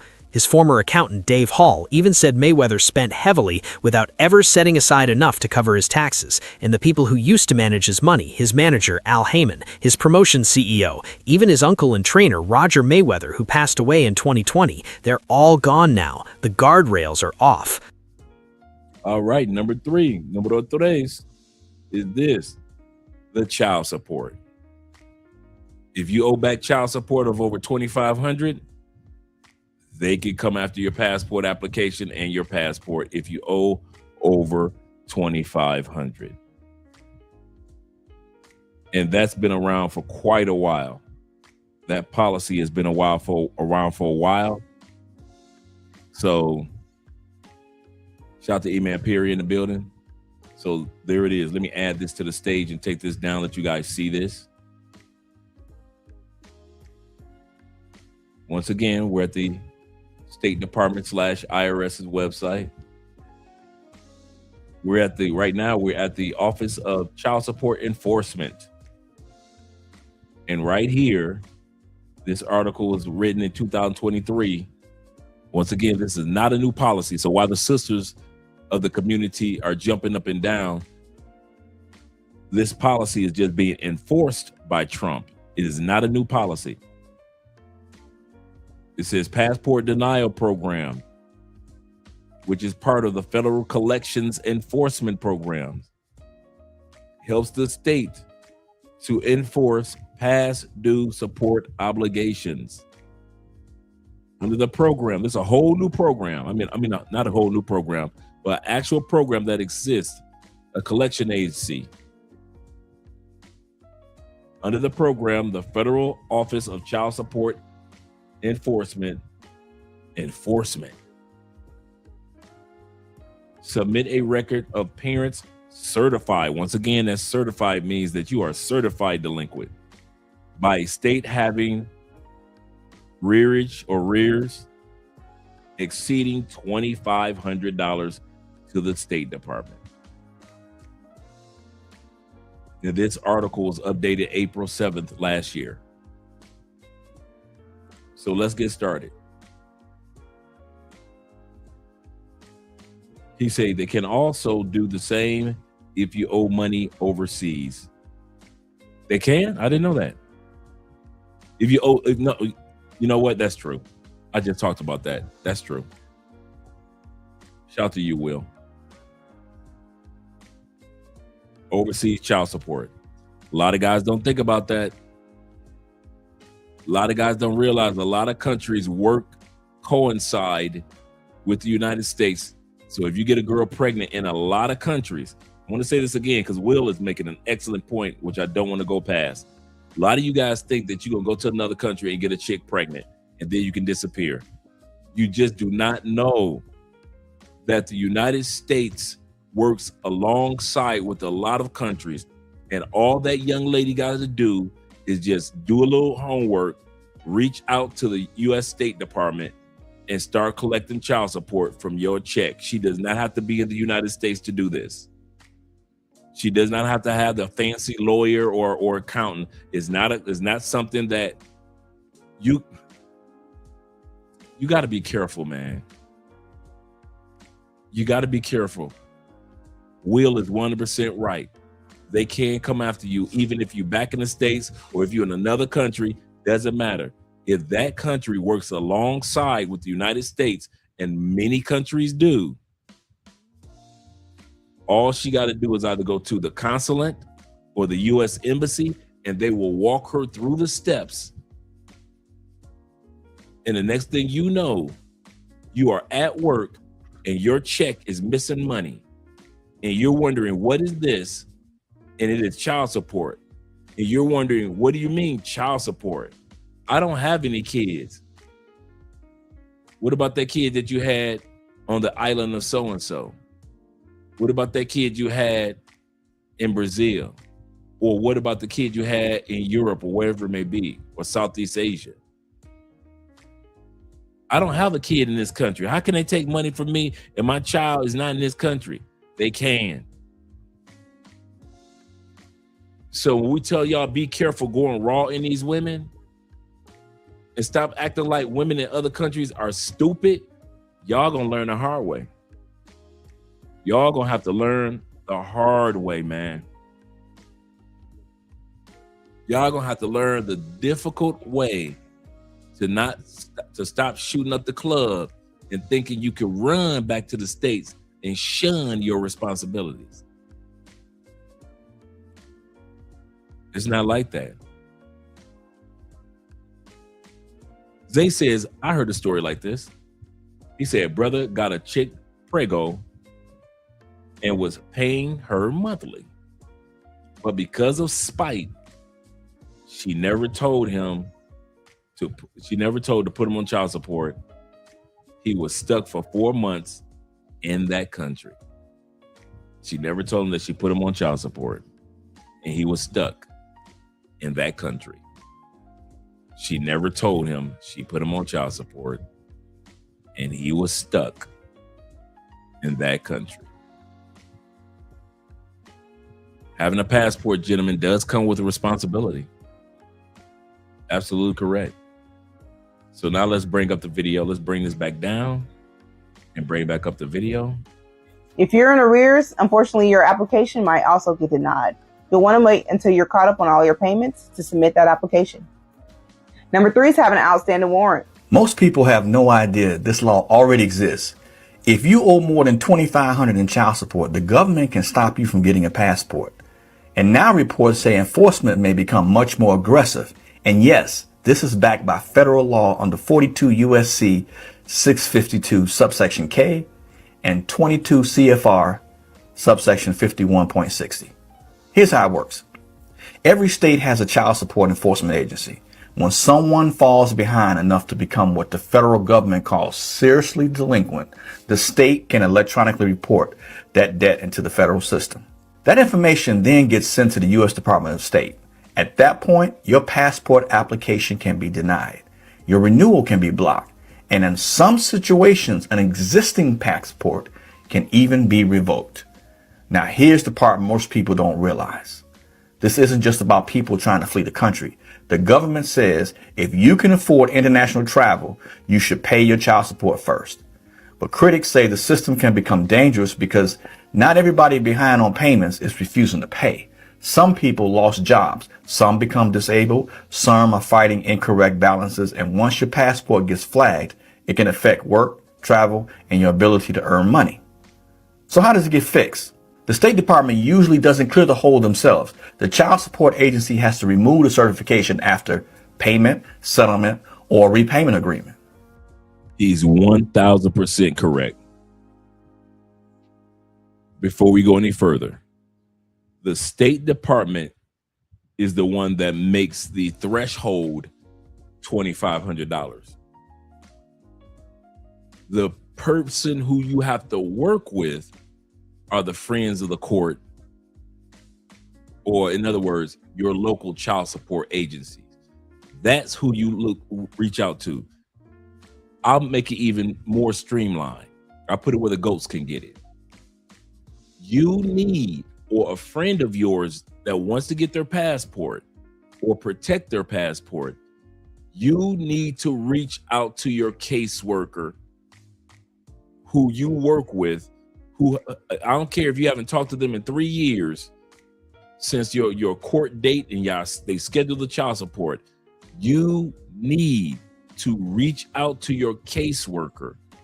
And I want to share a website with you guys also that's going to be discussed in a minute, where you can find out what is your balance. That's the first step. What's my balance? And then go from there.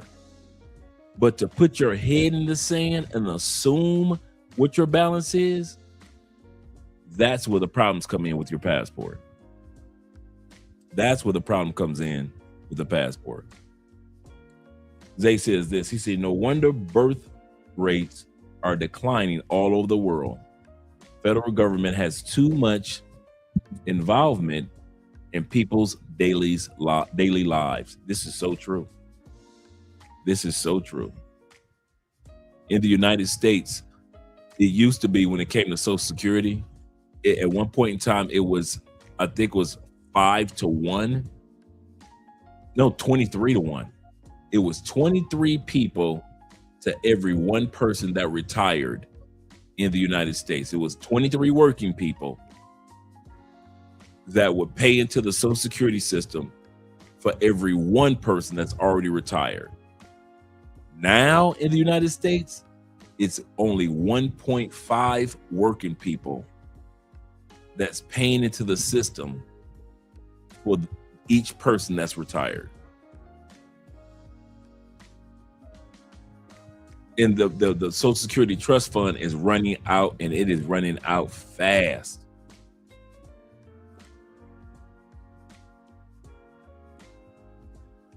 He said, if you get under the child support of 2,500 threshold, continue to make the payments, then you will get your passport. Actually, once you get, I kid you not, like I said, I know guys that have done this, and we've been talking to people and working with people for several years regarding this. So this is not our first year talking about this. My uncle, Ghostface, that's always on the show, even though he's not only just a father, he's a grandfather now. And he still was paying his back child support. So he sees me traveling. He wants to get his passport. He reaches out to Michigan, where his children are, even though we were living in Tampa. He found out what the threshold was at that time period for Michigan.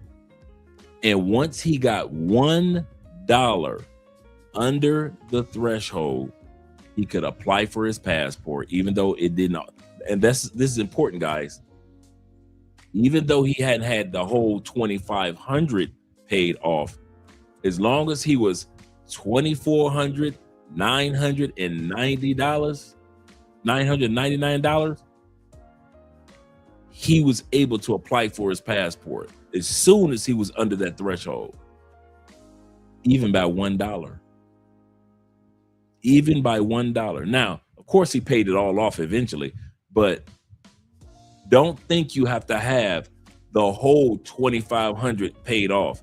You just need to get under the threshold. Once you know that you're under the threshold, reach back out to your caseworker. Let your caseworker know that you've applied, the caseworker for you and your kids, and let them know that you've applied for your passport. Could you make sure that there is nothing holding back on you guys in me from getting my passport approved? And I know guys that have done that. Once they get this, I don't care if it's $3, $2, $1, under that $2,500, they get their passports like that. No issues, no problem. I haven't seen, let's put it like this.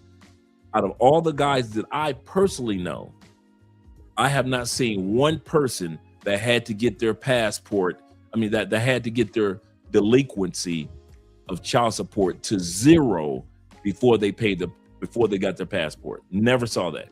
I've never even heard of that. You do not have to get your And I'm not saying that you're saying that, Montrez. I'm just giving guys a heads up. You do not have to get your child support rearage to 0 in order to get your passport. Now, social media and the ladies of the community will sell you that. If you owe back child support, you cannot get your passport. You ain't going nowhere. The sisters will sell you that mess, right? But the federal government says once you get it under $2,500, you get your passport. And I've seen it personally. Personally, I know so many dudes. So, yep. Make y'all money while y'all can before 2030, for real. Let's continue on, gentlemen. And here's the big twist. The threshold hasn't changed. It's still around $2,500 federally or more. What's changing is enforcement, meaning people who have ignored this for years may suddenly find out at the airport their passport is no longer valid. That is where law, money, and government power collide. They revoked your passport, suspended your passport without notice or a hearing. Let's hear what the federal courts have to say about that. We're going to take a look at this case. It's called Weinstein versus Albright. And I don't want to paraphrase. I want to read exactly what the judges say. However, despite the unavailability of federal review, we agree with the district court that the statutes and regulations comport with due process because they require that persons, such as the plaintiff, be provided the applicable state with notice and an opportunity to be heard before a passport is denied or revoked based on arrearages in child support payments. That's Weinstein 2000 WL 1154310 at 5. Now, where did this guy make a mistake at? So, your passport wasn't denied by the State Department. It was denied by the State Child Support Agency. That's the fight that you need to be having. Here's exactly how you win it. Step 1, get the certified arrears ledger immediately. Contact your state support agency and request the full payment ledger. Correct. You need to know how much you owe. That's the payment ledger from the case manager, and you can get that. By law, you have the right to know how much you owe. Your payment ledger, how much money has been coming out of your bank account or coming out of your check, you get that. You have the right to have that payment ledger. Need to know the exact amount they certified and the exact date they certified it. Step 2, check if you're Absolutely correct. You need to know if they're taking your passport away, you have to be considered certified delinquent. I want to say this again. This is very important, guys. Do not forget this. Because just like with taxes, just like with the PPP loans, the SBA loans, just like all the other delinquencies that we talked about tonight, the government will certify you, not a regular person that owes a bill, but a certified. This is very important. That's why I keep saying this word. Serious delinquent. If you owe $1,000 in back taxes, you are not a serious delinquent. If you owe $1,000 in child support, you are not a serious delinquent. If you owe $1,000 in PPP loan or any back loan that you got from the states, you are not a serious certified. In other words, the federal government has done investigation. They put the numbers together and they say you are officially certified as a serious delinquent. Most Americans aren't serious delinquents. So what he's saying right here, once you reach out to your caseworker, ask for a ledger of your payments to let them, so you'll know how much you owe. They will not, and I'll say this again, by law, they will not lock your passport application, deny it, or revoke your passport until they have certified you, and that's what the brother was just saying, certified you as a serious delinquent in child support. What's a serious delinquent in child support? Anybody that owes more than $2,500 is considered a serious delinquent that can be certified as serious. So make sure that your first thing you want to do is get your ledger.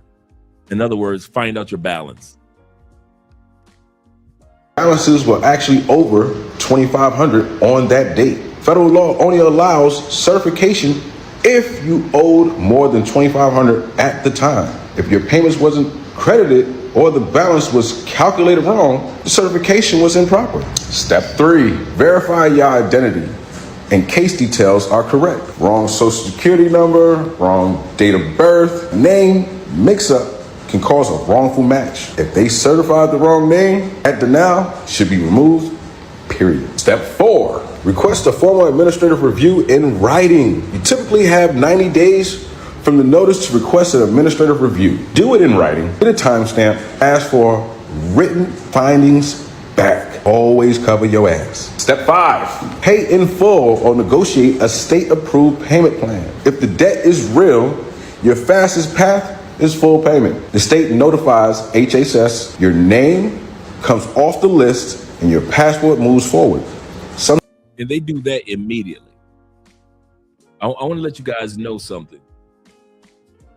They do that fast. For every guy that I know that got under 2,500, they took them off that list like it was like almost like that day or within that week. They were taken off that list and they were able to apply for their passport, or their passport was reintroduced. It wasn't 30 days. It wasn't 20 days. It was, I'll say that those guys that I spoke with and that I personally know when I was back in the States, each one of them said it was fast. Some of the guys were, it was that day, within hours, their passport was back on track again. Let's continue on. States also accept payment arrangements. Just ask. Step 6, you got to move fast. You have 90 days before the hold expires. If you resolve it within that window, you don't have to reapply. Don't waste that window. If you need more help, you know I'm around. Drop an info at the bottom, comment info, and I'll send you the rules that might vary between states, but I'll send you what you need to take and get your passport back. I'll talk to you soon. Here's how the passport actually gets blocked, step by step, and how you can challenge it with authority. First, under 42 USC 652K and 22 USC 2714A, a state's passport office can legally suspend, revoke, or deny your passport. But they never tell you this. Under the procedure arm of their policy, 45 CFR 30372, they are required to send you a notice, to give you an True. Child support offices do not just revoke your passport. They have reached out to you. opportunity to challenge those arrears. I have never seen them do it. The question isn't whether you owe the arrears. The question is, did they follow proper procedure? And if I have to explain why another human being or corporate entity shouldn't be able to just strip you of God-given rights, I'm not the guy that you should follow. So, how do we challenge this? Is it a state problem or a federal problem? Short answer, it's state. I see a lot of people say just send an affidavit. No, an affidavit by itself will more than likely fail. A request to challenge arrears or a demand notice will also likely fail. But, if you complete all steps, you build a record, and then you file a motion in your state court, the likelihood of success increases exponentially. And here's what you can count on. The child support agency specializes in enforcement, not procedure or authority. They just want to run a checkup.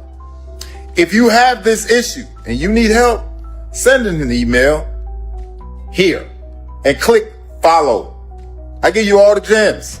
And I don't gatekeep because I'm not an attorney. All right. Number 4 of 7 reasons how a person can lose their passport and how you can protect yourself is this: international drug convictions. If you have a conviction of drugs, now we saw the other guy earlier trying to smuggle some drugs back to Jamaica, right?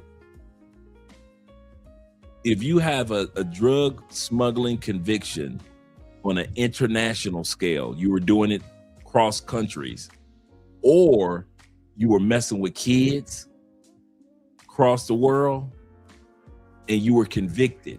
All of this is not about you were arrested. I'm going to say this again. It is your passport will not be revoked because you were arrested. Your passport will not be revoked because you were charged. Your passport will be revoked if you are found guilty and sentenced. Being charged and being arrested and being found guilty are completely different things from each other. So don't think if I got arrested in another country, oh man, they gonna take my passport. I know plenty of dudes that got arrested in other countries and they still flying around the world. So arrest doesn't necessarily mean that you got convicted of international drug smuggling or trying to smuggle children. When I say smuggle children, I don't just mean the sexual exploitation of children. A lot of times, once again, women of the lovely community will try to sell you that it's only about sexual exploitation. It's not. A lot of women are convicted of this crime as well. What do you mean, Dre? A lot of times, I've seen this myself. A lot of times women are arrested and found guilty for trying to smuggle their own children out of the country. There is an international treaty that many countries have that they all say, if you do not have written consent from the biological parent, you cannot just because I'm the mama or because I'm the daddy, just walk out of a country with your own kids. You can't do that in the States. You have to, any of you guys that have taken your children, your biological children to another country, you know what I'm talking about. If the mother is still alive and you still have some type of communication or contact with that mother, same thing with the father, you cannot just say, well, I'm gonna take my daughter to Colombia. Not without some type of consent from that other parent. If the mothers don't have communication with that other parent, then there is some form of steps that they'd have to take to be able to leave the country with their child. But you cannot just, I'm gonna give a passport with my daughter, and ladies say, I'm gonna leave my baby daddy, and we going back to Thailand. You can't do that, ma'am. You won't make it out the airport. And a lot of women are in jail today for trying to smuggle their own children out of certain countries. So they've lost their passports. So when I say it's not just about those that have tried to exploit children in an intimate way, it's also about parents that try to take their children out of countries, not just the United States, countries, without the other parent's authorization. You can be arrested and you can be found guilty. And I do know that exists in Colombia. That is one that I definitely know, because I've seen headlines and I've seen news documentaries of women being arrested in Bogota, Colombian women trying to leave out the country for a better life with their child, and the daddy didn't know nothing about it. And they locked them up And this happens very often in Colombia. Shout out to Black Nubian in the building, Canadian brothers. I told this guy where I was from. He said, oh, Canada. This is very common in Colombia.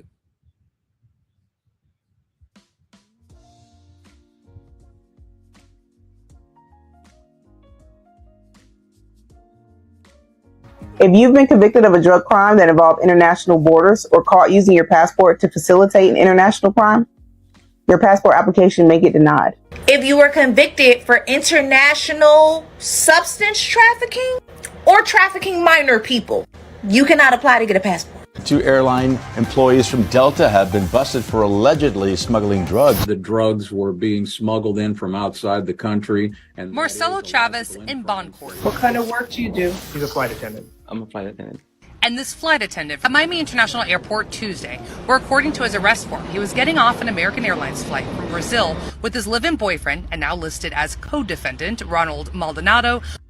Wow. So the boyfriend and the guy, both airline stewardess, bringing illegal money and drugs from Brazil to the United States, from the United States to Brazil. You can't make this up. Shout out to my man Ginger Dixon in the building. When a Customs and Border Patrol officer conducted a random check and found the 2 off-duty Delta flight attendants were packing more than travel clothes. The methamphetamine. Take a look. Enough ketamine, methamphetamine, 1 kilogram to 5 kilograms. And GBL, a GHB substitute. Which is another controlled substance. Plus or minus 45 grams. That's still a lot. Discovered in 2 glass cosmetic bottles, a clear plastic bottle, and in their luggage for Chavez to now face felony charges of drug trafficking. Telling investigators they were doing drugs in Brazil. Solely related to drug use. But didn't know how the drugs got into the cosmetic bottle. So if you plan on visiting, you better keep in mind that the police are very vigilant in the tourist areas, especially. Now this brother is talking about in DR. Doing crimes in DR can get you caught up and lose your passport once you get back home. When it comes to drug possession and drug trafficking. Look, random checkpoints do and will happen here in the Dominican Republic.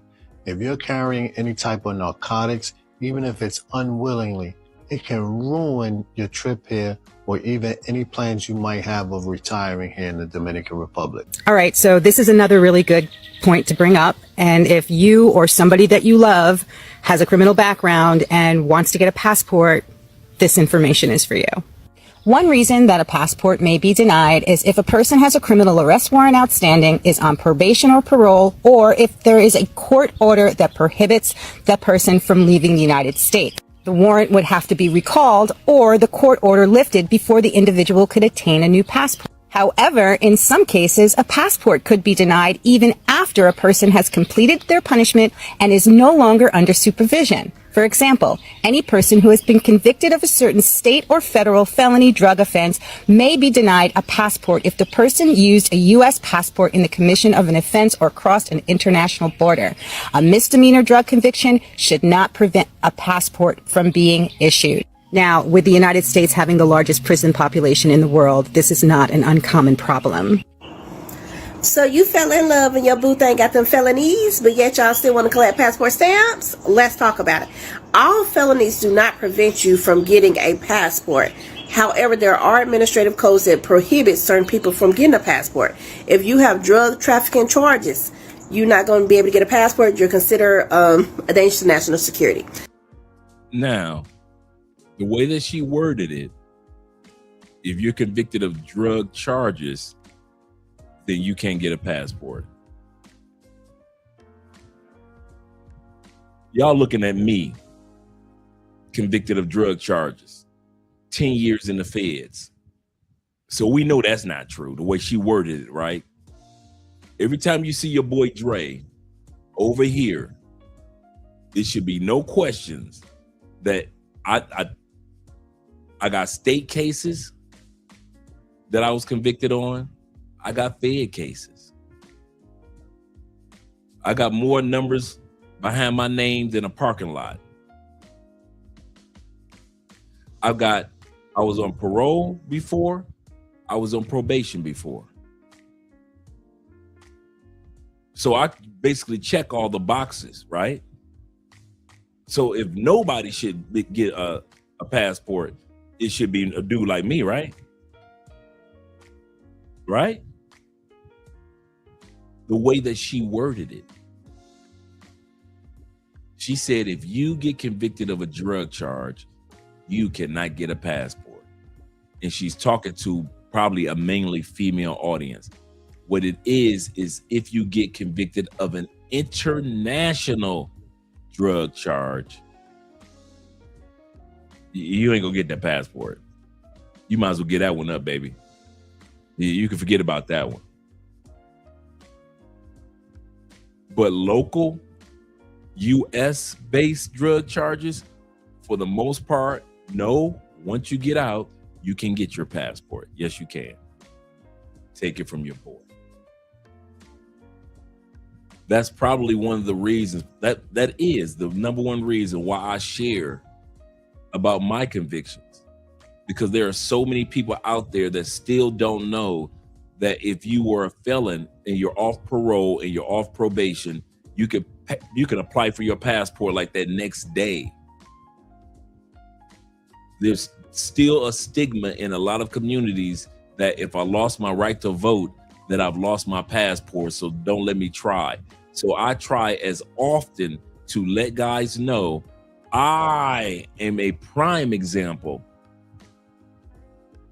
of once upon a time, my life was in a dark place and I still was able to get my passport.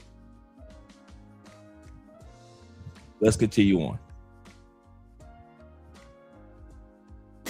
If you have trafficking of a minor or engage in illegal sexual misconduct, things like that, even while abroad, that can prevent you from getting your passport, okay? So let's say, for example, engaging in sex tourism, bragging about going to countries like Cambodia, Thailand, and Colombia, engaging in those type of acts. If you get prosecuted for that, yes, you will have a passport no longer. That's not true.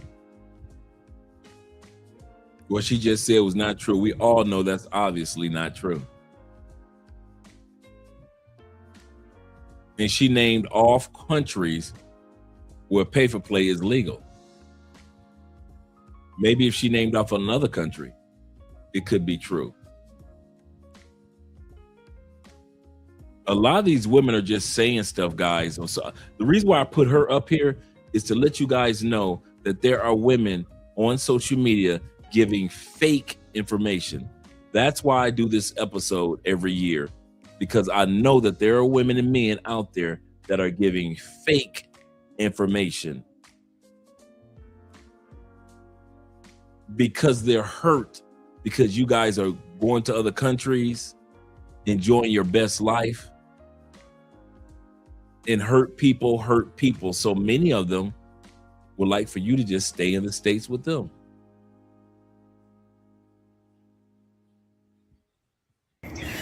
Other things that can prevent you from getting a U.S. passport: owing over $2,500 or more in child support, owing over $50,000 in taxes, back taxes, and also being delinquent on your... She said owing over $50,000 in back taxes. Once again, I said I was showing this video to let you guys see what the lovely ladies are saying about how you can lose your passport or not get a passport. That's false. Did we not go directly to the IRS website tonight, didn't we? Did we not look at the amount that a person owes in back taxes that will make you a serious delinquent? What's that number for 2025? $64,000. You have to be $64,000 in debt to the IRS. You didn't reach out to them to try to make some payment plan. They decided to do an investigation and put you on a list called serious or certified serious delinquents. Why? Because in 2025, you owed more than $64,000. We just looked at that. But she would rather lie to us and say that Hey, if you owe more 50,000, then you can't get your passport. They're gonna take. No, that's not true. We just looked at the list. Let's take a quick glance at it one more time, guys. For those that weren't here earlier, we're gonna be real quick with this anyway.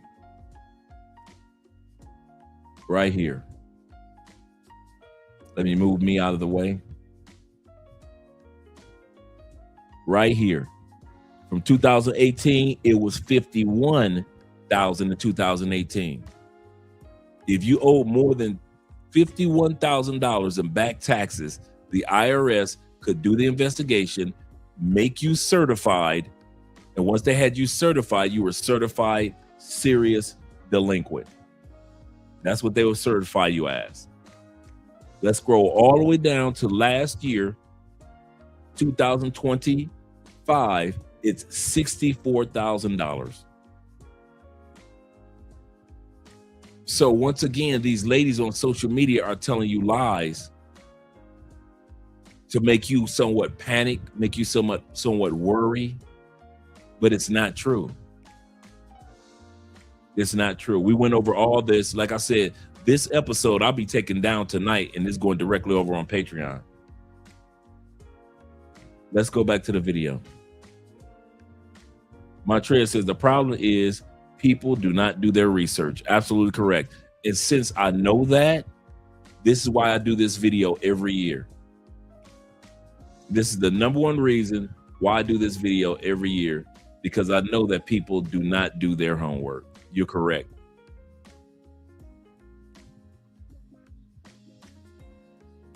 Yeah, I saw his facial expressions when she mentioned Colombia, Thailand. I saw the evil eye of envy and bitterness. I can concur with that, brother. So let's go back to the video. As we listen to her, now you guys know that the number is actually 64,000. If you're over 64,000, then they start the process of seeing that or saying that you are delinquent or seriously delinquent. Repatriation loan all can prevent you from being able to get your passport. Now, keep in mind. Now, she's right. Repatriation loan is the loan that you would get from the, as we mentioned earlier, the loan that you would get from the U.S. Embassy. Let's say something happened to you and you need to get back to the States and you ain't got the money for the flight, or you don't have the money for your hotel room or to get you a throwaway cell phone or get some food. That is not a gift from the U.S. Embassy. That is a loan. The repatriation, meaning to patriot, get you back home. In other words, that loan is to get you back home. Until you pay that loan off after you get back home, it could be $250, $300, $500 to get you back home. Whatever it is, the U.S. Embassy had to help you after you got robbed and drugged in Colombia. You have to pay that back before your passport is authorized to be used again. Whether you set up payment options, and now you can use your passport. You set up a payment option, and you've been making payments toward that loan, that repatriation loan, or you pay it off in a chunk, in the whole lump sum. But until you get that taken care of, that loan that you got from the U.S. Embassy to come back home, she's right on that one. You can get your passport revoked. They do, when you fill out your passport application, it is on a case-by-case analysis, okay? So, hey, I don't work for the government. I am not providing you guys with any illegal information. Like I said, it's a case-by-case analysis. Do with it what you will, okay? But y'all got any questions, drop them below. All right, number 5 of 7. Ways that a person can lose their passport and how you can protect yours is if you are on parole or on probation. I've been there, fellas. Like I said, a lot of this information we're sharing tonight might just be for somebody that you know, a family member or a friend. Once they're off parole or once they're off probation, 9 times out of 10, they are eligible. I'll say this again. Take it from your boy. They are eligible for their passport. I got mine. I applied for mine like immediately.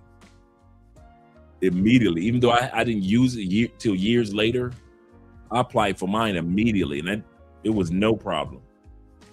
I had 5-year probation. Because of good conduct, they let me off of probation after a year. They were like, he ain't about to sell no more drugs, so he good. And so he ain't got no more connects, so he good. And so I was able after that to apply for my passport. But while you're on parole or while you're on probation, you cannot use or even apply for a passport.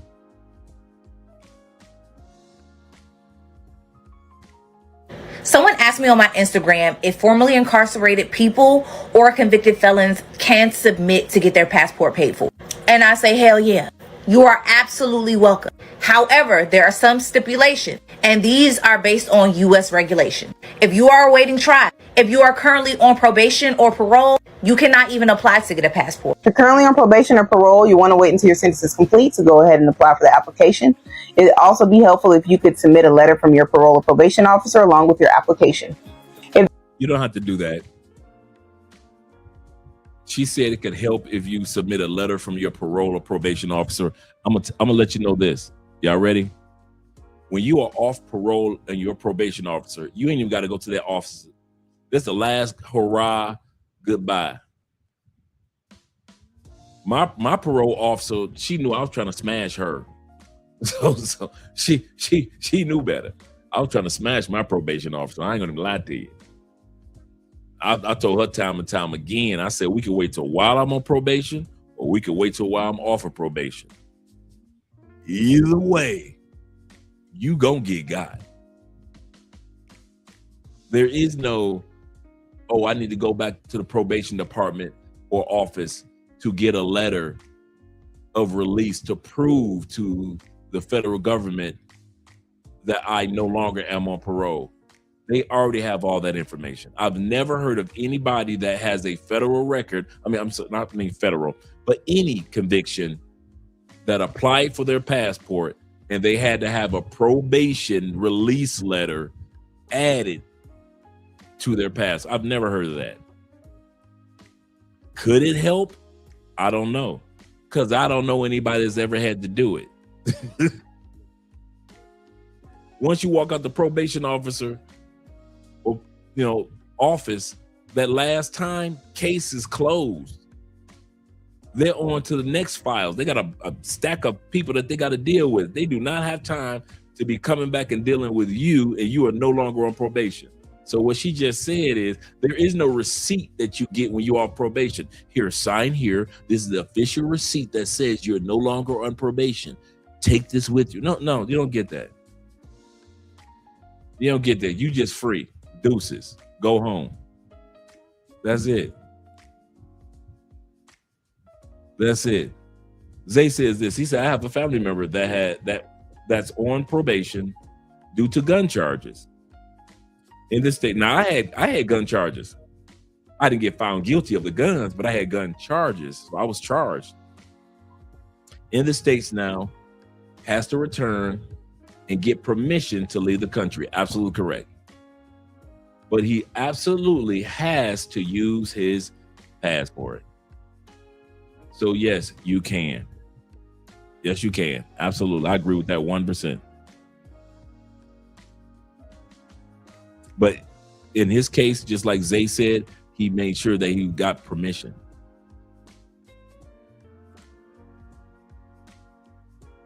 There's been a court order issued as a condition of your release that you can't leave the country. Unfortunately, this might lead to your passport application getting denied.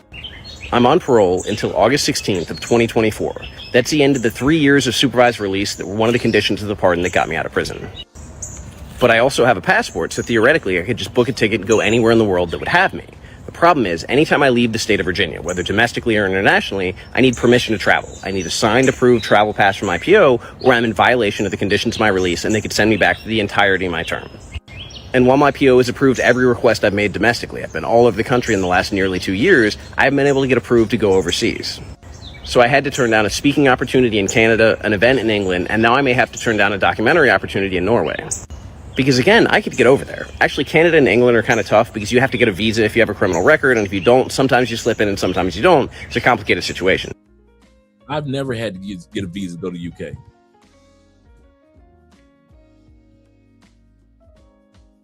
Never.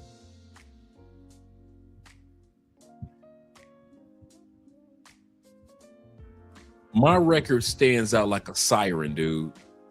I don't got one conviction. I got convictions, plural. I have never, not maybe he knows something, maybe some policies have changed since I was released in 99. But I've never heard of somebody that was formally convicted having to fill out a visa application as a US citizen to go to the UK or Canada. I've never heard of that. Montreal says this. He said, Drake, there's a movie I saw last night on Tubi about a guy that just got out of prison that ended up smashing to smithereens his probation officer in his home. She was thick too. What was the name of the movie? What was the name of the movie? Black Nubian says this. He didn't say that what he was convicted of. That's true too. That's a good point. I didn't think about that. That's a good point, Black Nubian. He said, I know UK frowns on domestic violence offenders. That's a good point. Because a lot of guys are being turned away here in Colombia, not because of exploitation. A lot of guys are being turned back in Colombia because you put your hands on somebody in the States and you got convicted of it, not charged, but convicted, and it's a part of your record. And by the way, guys, when it comes to the federal government, there is no such thing as expungement. My state records, I could go and get my state records cleared up like that. There is no such thing as expunging or cleaning up your federal records. Your federal records will be on record for the rest of your life. That's how mine is. Unless the federal government changes some laws, they'll always be there. As soon as I run my fingerprint pulls up all my federal and state. And even if I get the state expunged, as soon as I roll my finger to get fingerprinted, all my convictions for the feds pull up if I'm doing my own criminal background check.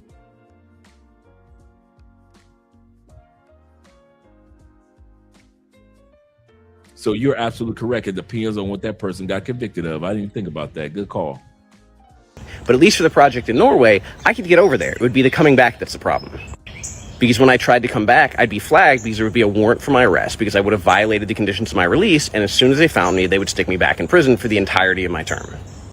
Because that's one of the things about the conditional pardon. It doesn't say, oh, well, if you violate, maybe we'll give you like 10 days. Oh, if this happens, we'll give you this. It says, if you do something to come back, you are going to do the entirety of your term. Oh, he's on probation right now. That's what that is. He's on probation or parole right now. So he's getting authorization to do certain things, but other things he's not getting authorization for. Okay. And it's kind of an extreme response, but it's kind of an extreme situation because I got out of prison 10 years before the end of my sentence. They were saying, hey, we believe in you, but you've got no room to mess up.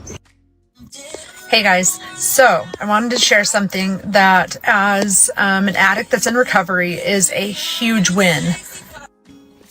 As long as you're on probation, parole, owe anybody any money, you cannot travel. Like, you can't get a passport. Once you're off of probation, parole, you can cross state lines, but you can't leave the country. But guess what?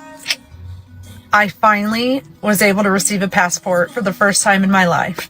And it feels so good to be progressing and just little victories, checking them off in recovery. It's possible. It's possible. If I can help any of you or a family member of yours get on their journey to recovery or start checking off these little victories, reach out and let me know. I am so happy to help. This is a list of the countries that I can't travel to because I have a criminal record. So even though I will be done with probation and parole, I'm off paper, I'm off supervision, I'll have a free and clear passport, I still can't go to Argentina. Now, this goes back to what you were saying. It depends on what he was convicted of. You say, no, Dre, there is an unorthodox way to clean up your record. Your federal clean up your record because it's like clean up. No. He say it's a lot of paperwork, but it's possible to clean up felonies. You're talking about state felonies. I'm talking about my federal felonies. I have state felonies. Yes, I can clear those up. I can clear those up. And while he's talking, I'm going to research that again because maybe policies have changed since then. But I looked it up during the Biden administration, the last president. Could I clean up or have expunged my federal criminal record? And for what I saw just during the Biden administration, was just a couple years ago, you cannot clear up. There is no way to clear up a federal record. Your states, yes. Your federal, no. Yeah, your federal felonies, they just don't have a policy for it. There is no way to do it. You can't hire an attorney. There is no judge to talk to. It just does not exist at all. Hopefully that someday it will, but let me do some homework. Yeah, federal felonies, you can't clean up. Your states, yes, you can. I agree with that. Yeah, I'm going to check into it right now while the guy's talking. But like I said, maybe something's changed over the last couple of years that I didn't know about. But during the Biden administration, I was just looking it up to check it out. Yeah, federal, there is no way to clean up, expunge anything.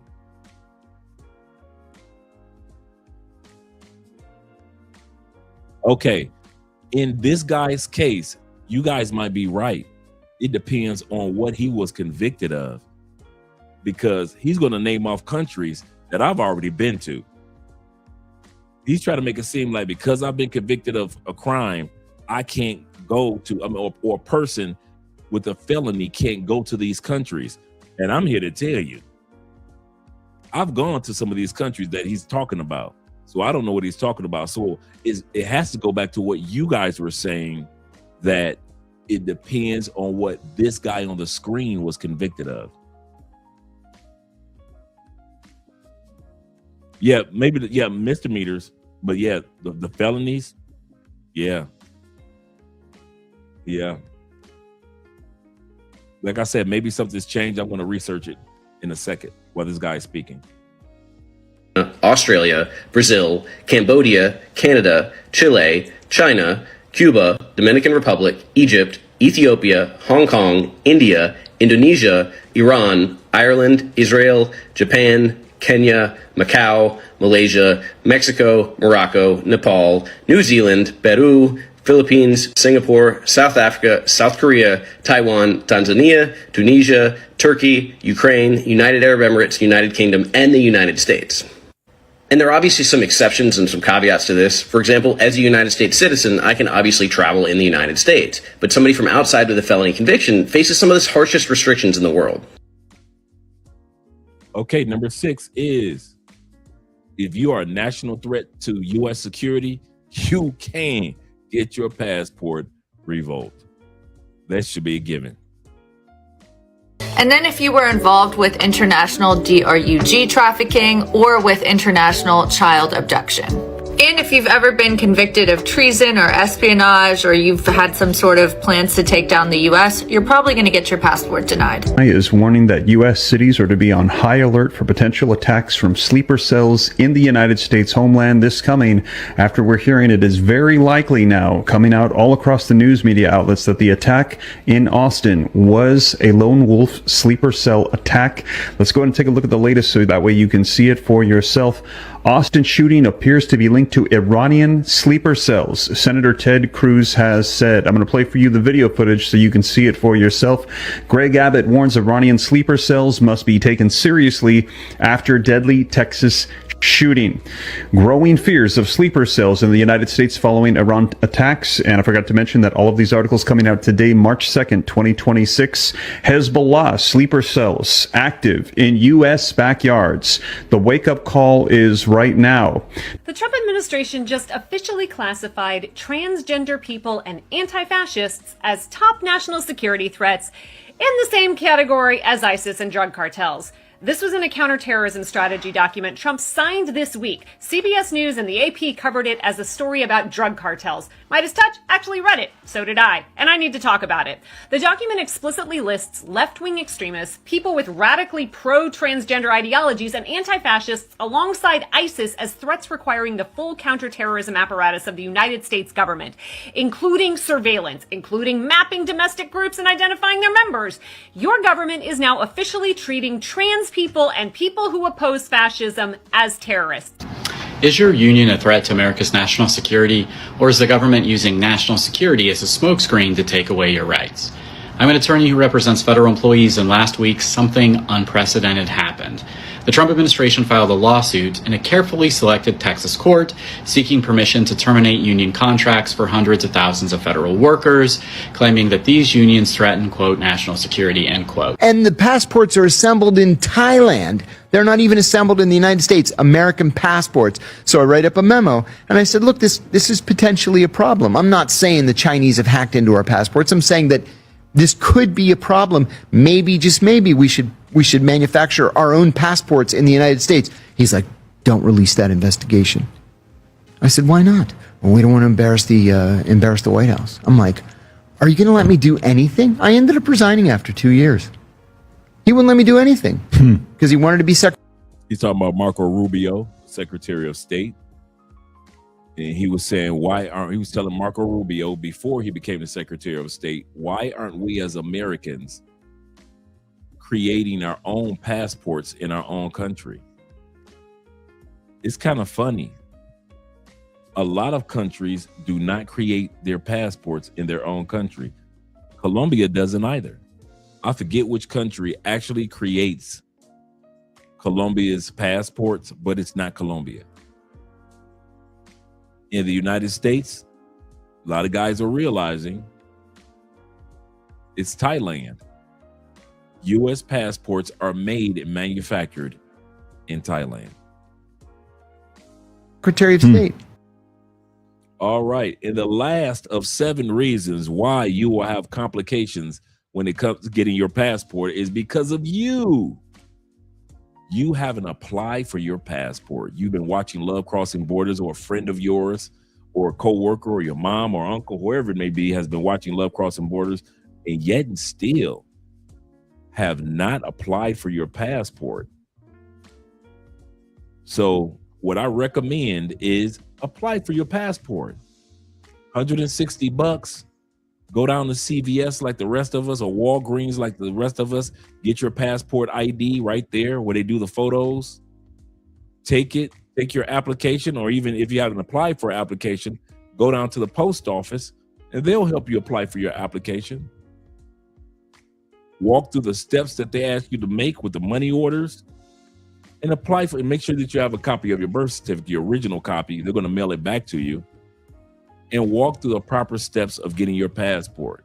If you have loved ones that you want them to get their passports, or friends, continue to encourage them and let them know, like, listen, it's important to get your passport, not only for travel, but also it's important to have it as another form of U.S. identification. Anything happens to your ID or your social security card, your passport is still a verifiable form of identification in the United States. We are mocked as Americans. We are mocked. There are people that are impoverished in many countries, and they have their passports. You've got countries where 80-90% of their citizens have their passports. It's going to amaze you what you hear about Americans. We are nowhere near 80-90% of us having our passports. And we're supposed to be one of the most industrialized, advanced, technological countries in the world. And yet, most Americans are such worker bees and so programmed that they actually think the only reason you need a passport is for travel. And that's not true. That is far from the truth. So, number 7 reason why or what can hold you back from getting a passport is you. You are the reason why you don't have a passport.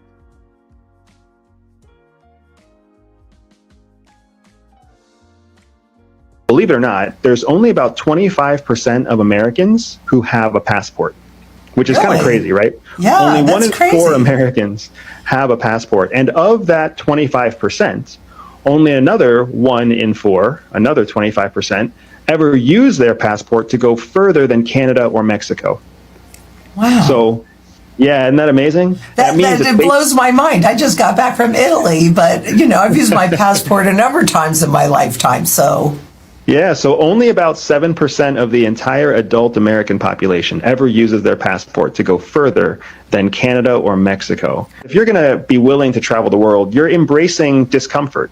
You're going to be somewhere where you don't speak the native language, where the local food is not food you understand, where your diet has to transform. I mean, the lodging changes. If you've been to Europe, so you know, a hotel room in the United States is nothing like a hotel room in Europe. That is correct. You've got to subject yourself to their laws. You have to subject yourself to foreign cultures. There's different regulations for safety, for food cleanliness, for social norms. Everything is really very different. And that's just if you go from a first world country like the United States to another first world country like Spain or Italy. Right. It's even more dramatic when you go to a place like Niger, or like Ghana, or if you go to Southeast Asia, to Burma or to Cambodia. So people who are willing to embrace, or even excited to embrace that sort of foreign discomfort, that person is attracted to something like the Peace Corps, and that person is also very well suited for something like CIA service. Americans are so serious about leaving the United States that almost 25 million brand new passport applications are being filed right now. Newsweek is reporting that in order to handle this historic surge, the U.S. State Department has set up dozens of passport fairs all around the country through the month of May. People are reacting to the potential SAVE Act, the proposed executive orders requiring proof of citizenship for banking, and in general, the desire to leave the United States for better affordability and better opportunities elsewhere. I'm Natalia, and I provide Americans with resources for moving abroad without any of the influencer fluff. Follow me for more on what's actually happening in this global shuffle we all find ourselves in. Did you know that you can now get your passport online? Eligible applicants that can apply through this program must be 25 years of age or older, must live in the United States, and must hold a passport that was valid for a 10-year period. Now, this is sort of a new program that the government is running, and in order to apply for this, you must be renewing your passport. You cannot use this program if you're applying for your passport for the first time. I also want to mention that you cannot have any scheduled international trips planned within the next 8 weeks once you apply. So how this program works is once you apply to renew your passport online, your old passport will be canceled out, and the turnaround time is just as the same as if you were mailing in to renew your passport. Not many U.S. travelers know that it's possible to obtain or renew your passport within 1 day. This allows you to bypass the normal wait time, which is very useful if you're a digital nomad. Appointments must be booked in advance and only under eligible circumstances. Full guide available at nomaddealsinfo.com. I've been living in Thailand for so long now that I need to renew my passport. Thankfully, I can do it here at the U.S. Embassy in Bangkok, so finally I'm going to get to use my tax dollar money to some good use. The website itself is a little confusing, so I'm going to break down all the details. So let's go. These are all the steps you need to renew your passport if you do it through the Thai U.S. Embassy website. Here's what happens if you're an American that loses your passport while you're traveling inside of Colombia. Here at the embassy, guys, lost my passport. Gotta go get a new one. Yo, they take your phone, so you cannot record anything inside of there. First, you gotta report it as lost or stolen. Then you've gotta get an appointment at the embassy, which is in Bogota. Then you gotta get to Bogota, probably without flying. So if you're not already there, probably taking a bus. The day of your appointment, you're gonna go there. It's gonna be very unorganized. You're gonna be sitting in a waiting room. They're gonna take your phone, and you're not gonna be able to have any idea of like what comes next. You find out the information as it's happening live, and it's anywhere from like 2 to 5 hours that you're gonna be sitting around waiting for things to happen. If you need a passport to fly right away, you can get an emergency one. If you need one, like an official one long term, it's gonna take 4 to 6 weeks to arrive.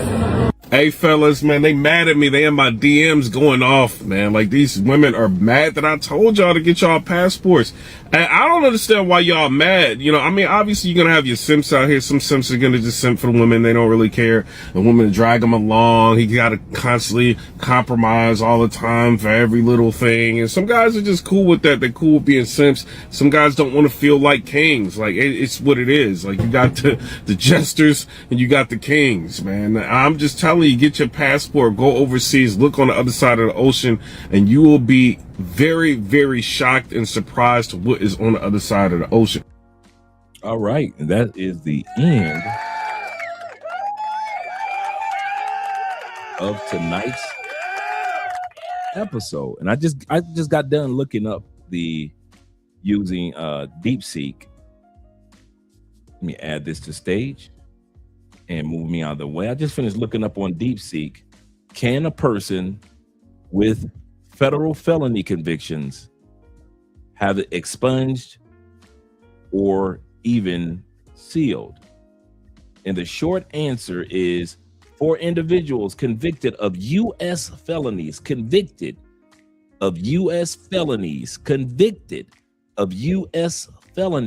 the federal system does not have a general expungement mechanism that erases or seals federal conviction records. Like I said, nothing is there for us. There is no policy, there's no steps, there is no judges. You can hire an attorney all you want if you had federal convictions. I didn't say federal misdemeanors, I said federal felony convictions. Felony convictions, there is no way to expunge them. There's not a system in order. There's not a department that you would go to in order to have this even take place. Even though individuals by way of the state or even felony misdemeanors, you can do that. You can get expungement or you can get seals. But once again, the federal system generally does not offer either option of expungement or even sealing your records for adult felony convictions. One legal analysis note that the federal government is among the few jurisdictions with no general sealing or set aside for convictions. So it's still the same way as if when I looked it up a few years ago. There's no way. I mean, it's still the same way. And I'll say this. My federal past and my state past has never hindered me at all. It's never hindered my careers. It's never hindered me from being hired. It's never hindered me from school. I've had one incident that my past hindered me, and that was school teaching. That was it. Once they ran my fingerprint with the background check, they were like, Mr. Spence, you can teach in this particular school for adults like GED, yes, but you cannot work with high schoolers or junior high school. I'm gonna tell you something now, as bad as these kids are, I'm glad the feds told me that I can't teach. I'll be to knock one of these little kids upside the head. So I'm glad I'm not out there teaching right now. But that's the only time in my life. So if any of you guys ever thought that I had a moment where my convictions held me back and I had to, I had to get a job as a janitor, no. Even though the feds have not feds, but just incarceration has an 85% recidivism rate. And what recidivism rate is, meaning 85% of dudes or women that have gone to prison or jail at one point in time in their life will go back again and again. 85% of people do that. 85% of people, if you got a cousin or a friend or even yourself, you got an 85% chance that you are going to do something stupid again and again and again. And only 15% of us learn, hey, I ain't going back. I gave you 10 years. What else do you want? I gave you 10 years in the feds while I was doing state time, 5 years state time. And I gave you 1 year to 2 years probation. What more can I give you? Are you not entertained? So yeah, just want to give you guys a heads up with that one. He said, why can't Floyd just pay the whole $7 million and be done with it? He got money. He ain't broke. So we think. We never know what another man's got in his pockets. You never know what another person's got in their pockets. All right, guys, tomorrow evening, we're going to be doing an interview with the young lady in Medellin, the YouTuber that's up and coming, Miss Social Media, Mariah Sincere. And we're going to be talking about her exodus from the United States. What caused her to say, I'm out of here. I'm leaving the United States alone. So we're going to be asking her questions about her brand, about what she's trying to, what her goals are for the future. But we are definitely going to talk to her about what was it that made you decide, okay, this is it. I'm not staying in the States anymore. Because a lot of women are thinking like a lot of us men, we are leaving the United States because of the United States. Let's get ready to do the outro. Appreciate all you gentlemen that's been here. Thank you guys for supporting by way of PayPal, Cash App, and Super Chats. Yes, sir.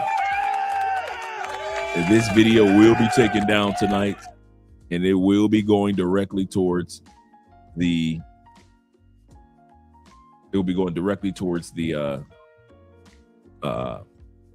Patreon. So shout out to all you guys that support by way of Patreon.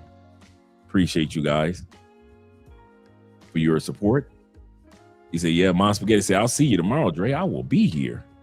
Yes, sir. Shout out to all you guys. Let's get ready with the outro videos. Don't know why she's mad. The laws are stacked for women. I didn't say she was mad. I think that you could leave America and not be mad. I wasn't mad when I left America. And even though, see, a lot of times I have to agree with you, T-Mac, a lot of the laws are supportive of women, but the food ain't. Mass deletions ain't. How kids are treated in schools not. So even though the lovely ladies of the community may have laws on their side, they still got to eat that unhealthy food that we were eating, right? They still got to deal with them foods that will walk up to you in a crowd and delete you and your family members, right? They still got to deal with crazy Congress that's not doing anything. And then you got to worry about King John Trump. So even though, yes, a lot of the laws support the ladies, but that doesn't mean that they're living the best lives that they can live in the United States, just like we can. Even if all the laws supported men, the food doesn't, the water doesn't, the stress level doesn't, the medical system doesn't. When I tell y'all I left the United States because of the United States, I know why y'all be thinking I be saying something that I don't mean. I've done so much homework on our country. So much homework on our country. I have so much respect. I give you a perfect example. I've got so much respect for the military men and women. As much as after, you know, most Americans thank you for serving your country. They see you in uniform in the grocery stores or in the malls or at the airport, and they think about why you're serving. I follow ex-veterans, and I've seen some of the things that you guys have had to go through to get some of the things that you've gotten and had to fight to get it after serving. I think my respect for you guys is after you've retired, after you've served, after you've done your duty. And I've seen some of the things that I've seen a lot of ex-military guys have to march on Washington just to get this particular right or assistance. That shouldn't be. That shouldn't be. And so this is another one of the things that caused me to say I left America because of America. And I'm not even a veteran. It's just me seeing how they've done many of our veterans made me just say, I'm out. I ain't about, no, I'm out. Because if you would do our vets like that, what would you do to the rest of us mere mortals? If you would treat the vets like that, what would you do to us mere mortals? And so I'm not about to hang around and find out. I'm out. He says this. Paul says this. Shout out to Paul in the building. Paul says this. He said, I don't know. Brother, that's a lot of money. I know, right? $7 million. And he just finished paying off $22 million just a few years ago. He just finished paid off $22 million in back taxes. Just paid that off. And as soon as you get a chance to wipe your brow, he's got to pay $7+ million more. That doesn't include the loan shark loan that he got of $54 million. Oh man, Floyd. And Floyd got paid in advancement on the fight with Pacquiao, but it looks like he might lose his passport because of the IRS debt. He said, I'd probably do the same thing if it wasn't that much before I give up the $7 million. Yeah, man. They probably lock Floyd up and still say after that, you're still gonna owe us $7 million. I've seen that happen in the feds. I kid you not, man. He said they treat us vets dirty. I've seen it over the years. Yeah. We fight even after we retire. This is so true. This is so true. I've sat back and I've watched in the wings, and I can confirm what I've seen. A lot of what you guys have to march for and fight for over and over and over and over again. And you're like, wait a minute. So I'm like, if they would treat the vets like that, I could imagine what they would do to us. Shout out to you. He say, it's like all the vets are popping up now. Shout out to Zay. He say, if they can't beat you in the boxing ring, they will try to beat it out of you. If they can't beat you in the boxing ring, they will try to beat you out of the ring. Black men are targeted for our success. Absolutely correct, my friend. And Corporal's in the building. He say, Dre, it was another great show. Keep up the great content, my brother. Appreciate that. And let me get the last one for the night, which is Montrez. And he says, 7 million is way over the threshold. I know, right? That's way over 64,000. He said he should have lost his pass. All right, a long time ago, man. Woo. Let's get ready to head up out of here with some outros. I'll see you guys mañana, tomorrow evening. Let's go. Let's go here.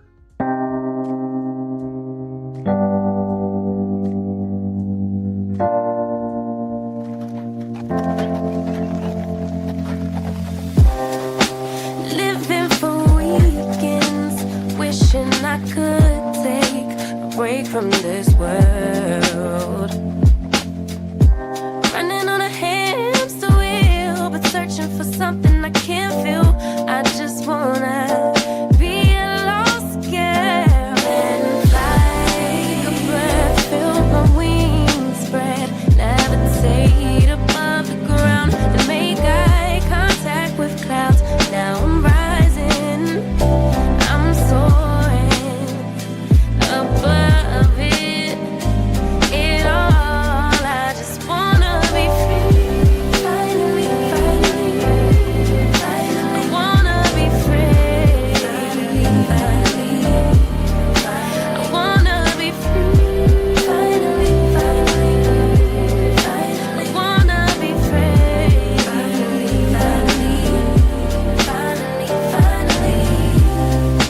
I always stay dreaming, never imagined I lose my spark.